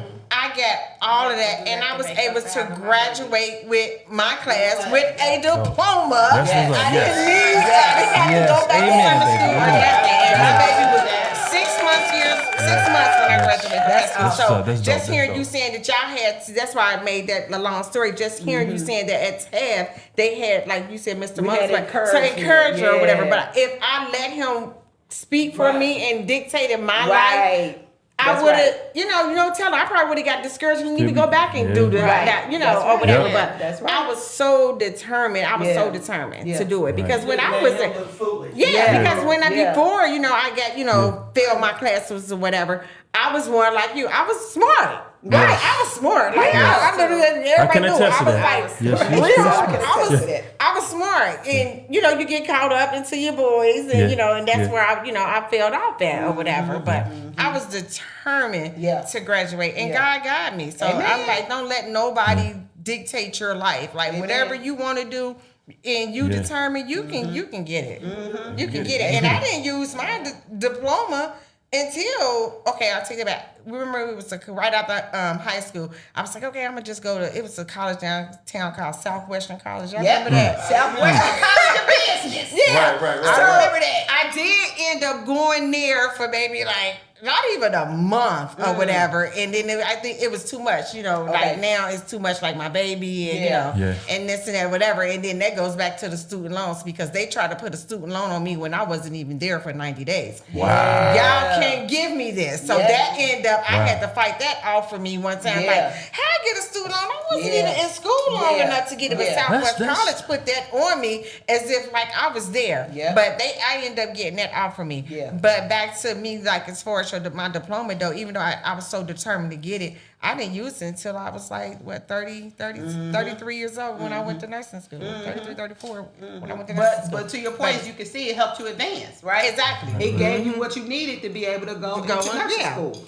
Right. So it all works itself out. It all matters. It's just a matter of how you do it and what you do with it, right? So that's awesome. Yeah, that was a great story, babe. That was a great story. It was very, very enlightening. I gotta say, very enlightening, and it's a test. Oh, what's? No, what I was just gonna say was, he didn't encourage you, right? But he gave you the drive. Yes. Oh yeah, he did. He did. That was that. I'm gonna show you better than I could tell you. Yeah. Because you think about it, he probably seen a lot of people go through that, and they didn't do it. Like he told, he said they don't even go get half the credit. Right. But you went and you did it. Yeah. Right. See, a lot of times our young people now, they don't have that drive. Yeah, that's right. Right. But you think about all those obstacles you had, but you still went and did it. So that really amazed him. Yeah, Right, it did. It did. really did, and I'm still like that to this day. Like, if I'm on something, I'm so determined. Like, I gotta get it. I gotta get it, and I've been like that. Let's say I can't. I'm telling you, I'm doing it, and I think that was part of that. What drove me to be how I am. Like, let's say I can't do something. I guarantee you, I'm gonna do it. I don't know how long it's gonna take me, but I'm gonna do it. People do better if somebody is patting their back and saying, yeah, you can do it, and they do better with that type of encouragement. Other people do better when somebody is saying, oh, you'll never be nothing, you'll never do nothing, you ain't gonna do nothing, and that'll be the thing that drives them. So God know what we need. And so that man gave you that was the fuel to your fire. It was too. Yes, it And was. God was like, I got you. Yep. God said, I got you. I got you, young girl. I'm 17. Like, I got you. If this what you want, I got you. And being smart, you yourself, you already knew that you could. Yeah, it was absolutely. other people looking at you, because that's how I was. I was smart and sent to all of the college prep schools, college prep classes. Even when I was in school with my friends, I had to go to the college prep classes and take the college prep courses, and then I couldn't go to Chase when they put the playground on the roof and all of that, because the counselors and everything was talking to my mama. Playground like, on the roof? Send her over here. Yeah, when Chase. I didn't know that. Chase, when they redid their whole thing, and then they had a playground on the roof. They took us from our school and we toured it, and they was all going there to play on the roof and all of that. And I wanted to go, and I couldn't go because the counselors had got in my mama head, and they was like, "No, you need to send her to this college prep school." So I had to go over there. Oh, with right, the white. right. That was just in 4th grade. Right. So, but anyway, my point is that you already knew yourself that you was somebody that could. So you didn't need more of somebody saying you could. It really took that person to say you couldn't do it to be like, watch and see. Yeah. Right. Right. And that's how it was too, because he was so discouraging. Like, he literally like, how are you going to do this? And you're pregnant. You're about to have a baby. And I had to do the same thing because I fell into pregnancy right at the end. And so I ended up, I was in high school at the same time. And I was taking my night classes at Princeton. And like you said, there was the big packet and there was all of that, you know, and I needed a credit and a half. And my class just knew, you know, they was like, oh, she didn't got herself caught up. She had that baby and this, that. And I knew what they was saying. You know, it wasn't even necessarily the adults, but it was just all of the peers and stuff like that. Like, she did good all this time. I wasn't studying. I ain't taking no book bags home, stuff like that. Because I sat in the front of the class. I listened. Right. And I was able to do what I need to do. Like, and they was passing notes and clowning off and just failing, you know. And I didn't have to do all that. They were childish to me. And I didn't do that childish stuff in class. And I didn't care about whispering and doing all of that fooling off and disrespecting the teacher. I sat up front and I listened, and I could do my work and put my book back in my locker at the end of the day, come back, and I was ready. And so when it came to the end and I ended up pregnant and all of that, and I have a baby, and then I get like credit and have, not that they necessarily knew that, but the whole fact that it was like I wasn't on the list for the ones that was walking. So I had to hurry up, and, you know, it was my story that I had to rush and do all of that, and it was like, bing, bing, and it was time for rehearsals. Who was right there at rehearsal? Y'all thought y'all was going to be here? Right. That's how you do it. Right. Yeah. I got a similar type of thing going on now. You know, Mr. the big man, Mr. H. I don't even want to throw him out there. Oh yeah. Yeah. But shouts out to him. Shouts out to you. You know what I'm saying? Yeah. But anyway, he was the man. But he did not. He was like, like I was a class clown. So they thought that I wasn't. Oh my gosh, it ain't over. It ain't stopped. We We ain't have to go to your school to know that. Look.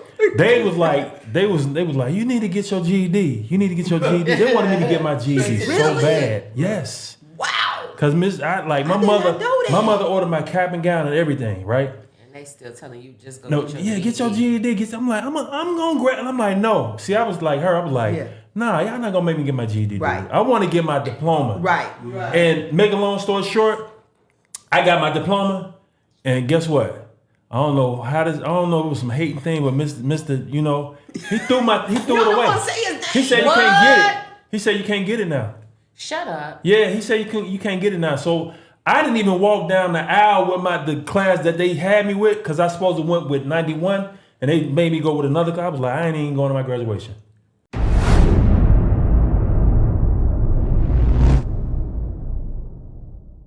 What? Because I got my diploma, you know what I'm saying? I did not know that. Yeah, so that's why I'd be like,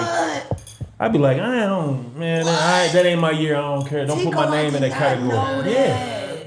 Wow. I was salty. You ain't never tell me that. Yeah, I was salty. And you know I had my diploma, right? I had, when I came, So I had my diploma. I was like, wow, I did not know that. Yeah, so they was trying to encourage, like, I can't blame them for like trying to encourage me, like, get your GED, because you're not gonna get your diploma. You're not gonna graduate. But even like, wow.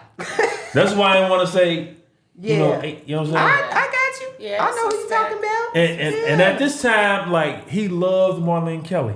Yes. I ain't about to throw no dirt on you, Marlene, but he loved Marlene, right? And you know, it was my little first girlfriend. I know. So he felt like I was dampening her life. He felt like I was ruining her career and everything. So he was like, he thought I was ruining her career. So, that's like, you know, she was a sportsaholic. I know. All that, right? Yeah. So no, I ain't gonna do that. Yeah. So I think she's in the TAB Hall of Fame. I think for her sport. Yeah, she's all around sports. I think track, Marlene basketball, was in the last volleyball, class. But she was on baseball. you. What the word like? He thought I was like ruining her chances of becoming something special. Wow. And so they was like looking at me like I was a downer on, you know what I'm saying? But I was like, nah, I'm gonna get I even dropped out 1 year in the 10th. I dropped out in the 10th and came back. Did you? Because I feel like I feel stupid just here doing what I want to do. See, you're doing what you want to do. Mm-hmm. I felt stupid. I was like, nah, let me get back in school. Yeah. Let me get my butt back in school. Yeah. So I completed the mission. Yeah. To make a long story short, I completed the mission. Yeah. Right. And I have my diploma now. Yes. And I'm gonna give myself a. That's right. Yes. That's right. Yes. So all those kids out there, you can do it. That's right. You can do it. He told me the story already too, and I told him we can go down to the Board of Education. They can get they bring him out. We supposed to. Yeah. I'm so glad they got that now that you can get a diploma now. They'll print you a diploma, and it's like they got your name on the roll. If you're a Cincinnati public school kid, they can pull up your information. But what adult would do that? Can you see yourself? What do what? Even as a young adult. To do that. Yeah, to somebody, tell you to get somebody has gained something and you take it and you throw it in the trash or just you don't want to get that's sad. That's I'm sad that I did not know that. I'm sad that happened. I'm sad that happened to you. Yeah, that's sad. And if I would have known that happened to you, I feel like we would have went down there. But I did. I was happy that I got. I was like, I'm gonna get it, and I got it. Type of stuff. I went to night school, all that type of stuff. Summer school, night school, whatever. I was like, I'm getting my diploma. I'm not about to be. I don't even want to say what I had, but let me. It's good that you. I did not. I wanted to get my diploma because I was like you and him, full of. I was like, nah, I got to get mine. And the thing is, it was your free will. Yeah, that's the thing about it is that why I'm so proud of you is because. You was in a position to where you had the free will. Like, you didn't have, no mama or daddy that was, on you. Like, you needed to do, you had to do it. Yeah. And so you could have just freelanced and did what they did because there was no, it was no strict guidance. Like, it wasn't there. It wasn't there. It wasn't no get up and get. Yeah. Right. You could do what you wanted to do. You was able to freelance and do what you wanted to do. That's why I came down there to freelance with you. Yeah. You see what I'm saying? But that wasn't the direction. That's funny. Real talk though. Yeah, so like for real, the fact that it was you that put your brain and your 10 toes down and was like, no, I'm not just gonna do it. I'm gonna do this. I gotta do this. But ain't no greater feeling in the world than to be walking across and getting that. And I did want that, but I was like, time, damn, they played me. That's all right, baby. I'm gonna have your graduation. We're cool. I'm cool though. I'm here now. That's right. I'm happy with my life. That's right. So I'm glad, man. I'm glad. So before we get out of here, Terry, I know you got somewhere to go. I did want to ask you another question, but ask away. I'm gonna ask this last question. I'm gonna ask this last little question. Where do you see yourself in 5 to 10 years from now? That's a good question. Yes. I actually have 4 years to go before I retire from Northern Kentucky University. Wow, okay. So I got 4 years to go. I'm a crip walk out of that bitch. Pay me. Like, I'm out of here. Pay me. I'm crip walking up out of that bitch. Right. Because I put in my time. Yes, Listen, I paid my dues. I will have 27 years at Northern Kentucky University. Ain't that so yeah, they're going to pay me. Yes. But I also will probably continue to teach. Yes. Communication. So I'll probably continue to teach at NKU part-time or Cincinnati State or Gateway because I teach several different schools. Yeah. So I'll probably continue to do that until the government say, go sit down, right? Because even after I retire from NKU, according to the government, Social Security, I still got 10 years to go before I can ride on off to the sunset. Yes. And so I probably will still be doing some form of teaching. Yes. Yeah. I would say I was teaching definitely or advising. No, it'll probably be teaching because advising is you could advise. I could advise some of us that don't know. Like now, when we say that, what they trying to do, or your child is, now or that your grandchild is. No, that becomes consulting. Okay, consulting. Right, because advising, then I, get paid teaching. A little bit here and there.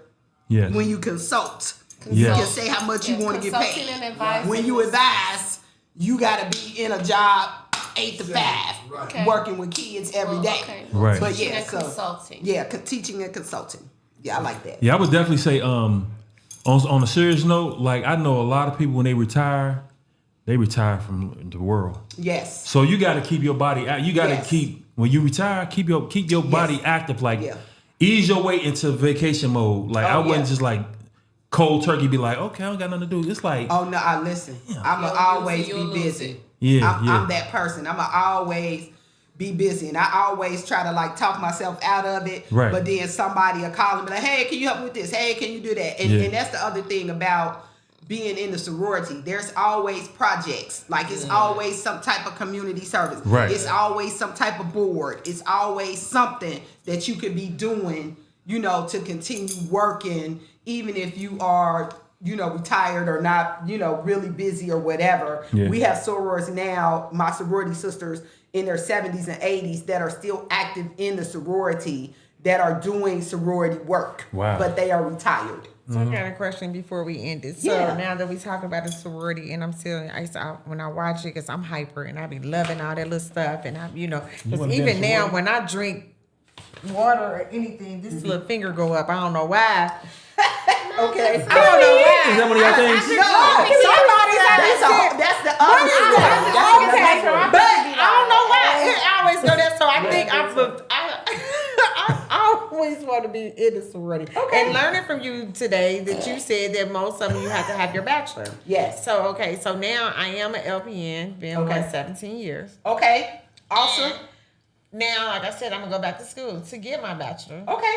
Whatever. So this is probably going to motivate me to even more go because I want to see something different because, next year I'll be turning 53. Right. Yeah. So after I finish the bachelor program, can I come and join? So can I call you and you walk me through to join? So that it be something motivating for me to do so I can become absolutely. something new at my age. And I will actually, when we get off of here, I will give you the list of the 4 sororities. We all have national websites. And you can get on there and read.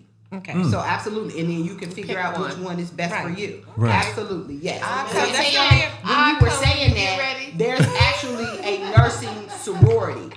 So you could actually become a member, I think now, of the nursing sorority.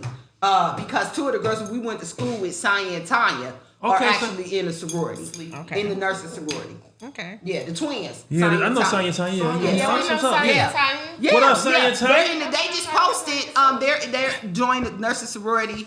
The nursing sorority. Forgot. It's Kai Ada something. It's green and gold are their colors. And it's Kai, forgive me y'all, because I don't know. Yeah, don't worry. But they joined because they're both nurses. Right. So they were able to join. So you can join the nursing sorority too. I don't know if you have to have, if you just have to have your licensure or just, I don't know. Like the nursing, so. I mean, I'm just saying, like, if that's something you want to do right away. Right. Because that doesn't stop you from still joining another sorority. Oh, so I can join that you one right both. away, but yes. I wanted to. You can be both, or you can just be one. It's your choice either way. But I have a sorority sister who's in the nursing sorority who's also my sorority sister. Okay. So you could do both or one or yes. So that'll give me something to do. Yeah. Because when we get older, we start like, winding down. You want to yes. pick up the so you want to do something different. Yes. I always, and I'm that type. I like a challenge. I like, so that's no, why. I tell people all the time that yes, I have 4 years to go to retire from NKU, but I'm getting ready for my second life. Right? Yes. Like, I gotta be. I wish you could say it. You told me, but we gonna keep it under wraps. Right, yeah. I'm gonna say that.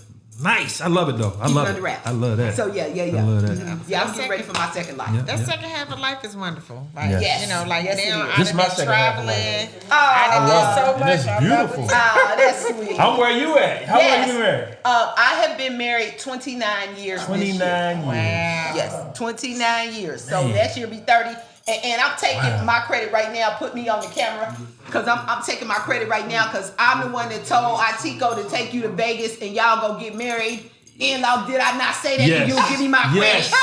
She said it. We got a. She said that. Yes. She said it. Yes. Hit the button. Yes. That's right. Because I did tell him that. I said go do that. Yeah. Go do that. We didn't go to Vegas, but we did get married, so it's still the same thing. Yes. So I took her word. Idea. Yes, she did. Yes, she did give me that that was idea. one of my ideas too. Yeah. Because I told them I will not have a wedding. I didn't want a wedding. Right. And I knew that. Right.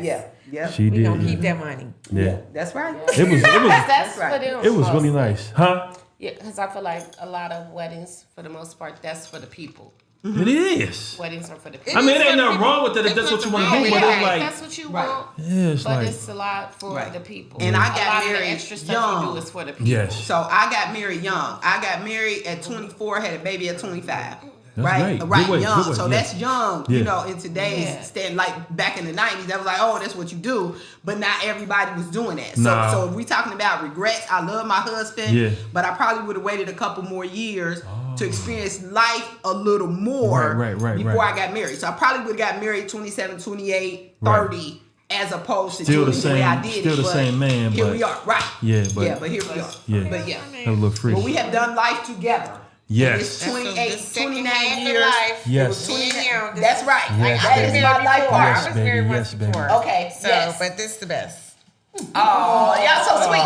Y'all so sweet. Yeah, no, my husband, I feel the same way about my husband. He is my life partner. And we have been together more than half of our lives, right? Because we got married so young. Right. So we have been together more than half of our lives. So absolutely, yes. That's what's up. Yeah, I love it. I love it. Okay, we gonna definitely, we love the having Terry on the show. Yes. It was dope. It was dope. We learned so much from Yes, you. we did. Yes, we and did. I'm glad you came on. Yes, thank y'all for having me. This was so much fun. We always learn This was so something. much fun. I'm glad. Yes, it was. And you know what? We could do a part 2 because there's a lot more to cover. To be honest, there's a lot more to cover, but we learned a lot. Yes. If you was to come back on, sure. I'm serious. I always want to be a sorority. Girl, can you bring some of your sororities? Yeah, I will come back on. Sorority like I sister. said, we could spend a whole hour just talking about sororities and fraternities. Yes, can we do and that? let me say really quickly before you end, Right. we are talking about one of the initiatives, because again, we talked about community services. One of the initiatives for all the sororities in the D9 is called Stroll to the Polls. So what we are doing is helping people get registered to vote. We are talking about what it means to vote. I told Atiko earlier, and I don't know if I said this on camera, but we just had the Vice President of the United States to come to our sorority. She went to her own sorority first, but just as the VP. But then when the news dropped that she was the presidential candidate, everything got heightened. So that put our sorority basically in the forefront, right? And then she left us and went to the Sigma Gamma Rho sorority because they had their national convention. So she knows the power of our vote. And we know the power of our vote. So no matter how you vote, get out there and vote. But that's one of the things that we're doing. It's called Stroll to the Polls, where we're going to help people be able to learn what it means to vote, learn what you are voting for. We're talking about, redistricting of our votes, redlining, like all of those things make the difference in how you vote, where you vote, So and also you teach them, like, because I usually go to the poll like, who is this? I don't know who do this. I'm just doing this. We can talk about candidates, all of that. Yes. Yeah, I did. I really wanted to ask you, I don't really want to get into it now, but I'm just saying that I wanted to ask you something about that Project 25. What's inside? Vitamin D as cholecalciferol, beetroot powder, vitamin B12 as methylcobalamin, senna leaf powder, psyllium seed husk powder, turmeric root extract, European elder fruit powder, organic ashwagandha root powder, organic Irish moss whole plant powder, fennel seed powder, maca root powder, papaya fruit powder, rose hips fruit powder, lactobacillus acidophilus complex, to say the least. Shoot, you get a bang for your buck out of this. Shoot, I don't know what y'all waiting on, but y'all better hurry up and get some. While y'all playing around, you better get that trim down. And like, is there anything inside of that you like? Oh my God! Let me hit can of worms. But let me hit two quick things about Project 2025. They tried to change the name of it. Did it? They tried to change the name of it to something else so it would seem less alarming. But it's more alarming because you tried to change the name of some stuff you have no business trying to do. Right? So you got caught. Second thing is, we always say every year that we are, every election year, that we are voting for our lives. Right. When I say that statement carries so much weight, this time it is dead serious that it carries so much weight. Look at what happened to Sonya Massey. Right? God rest her soul. God rest her soul. Look at what happened to her. Look at what's going on right now in our country. Look at what's happening to women's health. There are states right now in the United States that's part of Project 2025 that if that thing goes, regular woman won't be able to get any type of health care in certain states. That is crazy, because she's a woman. Right? Not even prenatal health care, not even just because they don't believe in abortion in certain states or whatever. No type of health care. Like, they trying to wipe you out completely. That is crazy. Right? And I just told one of my... And they know that applies really for real to us. Absolutely. And that's the other thing. You know yes. And that's yes. And here's, and real quick, because again, we don't want to open this can of worms. Better be for the next one. But people don't know this. Some people do, some people don't. People think affirmative action, which it does affect us, affirmative action mostly affects poor white women. And we could talk about that a little bit later on. But it does help us. But the women who see the most benefit from affirmative action is poor white women. And we could talk about that later. But yes, but please, y'all, get out and vote. And again, if y'all want me to come back again, I could spend a whole we're gonna have you back on. We're gonna have you back on. That. But that Project 2025, it's serious, man. It would be the death of people of color. Period. It's gonna be people bad. of color. That's why I said right now there are states right now where women can't get health care. I just told one of my church members, because she threw me for a loop when she said she was gonna vote the other way. I said, huh? Why? She said she was gonna vote the other way, but she's young. I said, baby, go do your research. I said, because if you vote the other way, and she said she doesn't believe in abortion. I said, okay, that's fine. You don't have to believe in abortion. I said, but if you vote the other way, you as a woman, a white man can come and tell you what to do with your body, and you living in it every day. Yeah, that's and crazy. And a white man can come and tell you what to do with your body because you voted that way. Yeah. So do your research and think about it. And that's what I told her. But she young, and she said, I'm a conservative. I'm a conservative too, but I'm not stupid, and I know this is my body. I live in here every day, right? Yeah. And so if I need some health care, if I need some, I don't want a white man to come and tell me I can't do that because it's the law. Yeah, that's crazy. Right? So, and that's part of that Project 2025. They trying to wipe out Head Start. They trying to wipe out Social Security. They trying to wipe out Obamacare, whatever it's called now. They trying to wipe us out. Right? It's so serious. Our kids they trying to take this back. Right. They trying to wipe out K through 12 public education. That's really so they crazy. can set up their own educational structure. See? Right. So our high schools, all that kind of stuff, they trying to close it down and send all your kids to private school because it's a business. Right? It's a pipeline. That's the same thing we talk about, that pipeline from high school to prison or whatever. It's a business. Yeah. It's the same. So let me be quiet. It can get deep, but we go. I wanted to open the lid a little bit. Just a little bit. But we can talk about that later. But we're gonna definitely talk about that. Yeah. So before we get up out of here, I want to leave you guys. Once again, I want to say thank you so much, Sister Terry, for coming in and enlightening our brains and telling us giving us the pros and cons on life, education, and things of that nature. And I really, along with everybody else, we really appreciate you for coming. Absolutely, really this was fun. I really enjoyed it. I want to leave you guys with a little something that I always do. I just started this recently on like the last couple of episodes, but this one's more serious. I want to say to you guys, look, if you're going through life and you think it's over, and you're like, it's nothing else I could do about it. I'm old. I don't know, I already got set in my ways. Look, you need to rejuvenate your system. There is life after life. Trust me. You can still go on and be something special. Become something special in life. So I just want to leave you with that. Don't give up on life. It's always hope. Even if you doing certain things you shouldn't be doing, you can still backpedal and get it right. So always sit back, trust in the man above, and get it going. So I wanted to say that, and I gotta say we are so out of here, and thank you so much for being on and tuning in on our show. Hey Tracy. Hey, what's up, Tracy? Roberto. We love you What's too. Up, Roberto? What's up, Roberto? He said, hey crew, I miss y'all. Miss you. Good night. Good night. And Love y'all. We see you next week, Roberto. Make sure you're here next week. Yes, next week gonna be dope. Next Sunday, make sure it's gonna be dope. It's gonna be dope. We're gonna have DJ Essential on. She's gonna be cutting it up for us, but we're gonna get busy. But thank you guys so much. And we will see you next Sunday. Peace. Bye, y'all.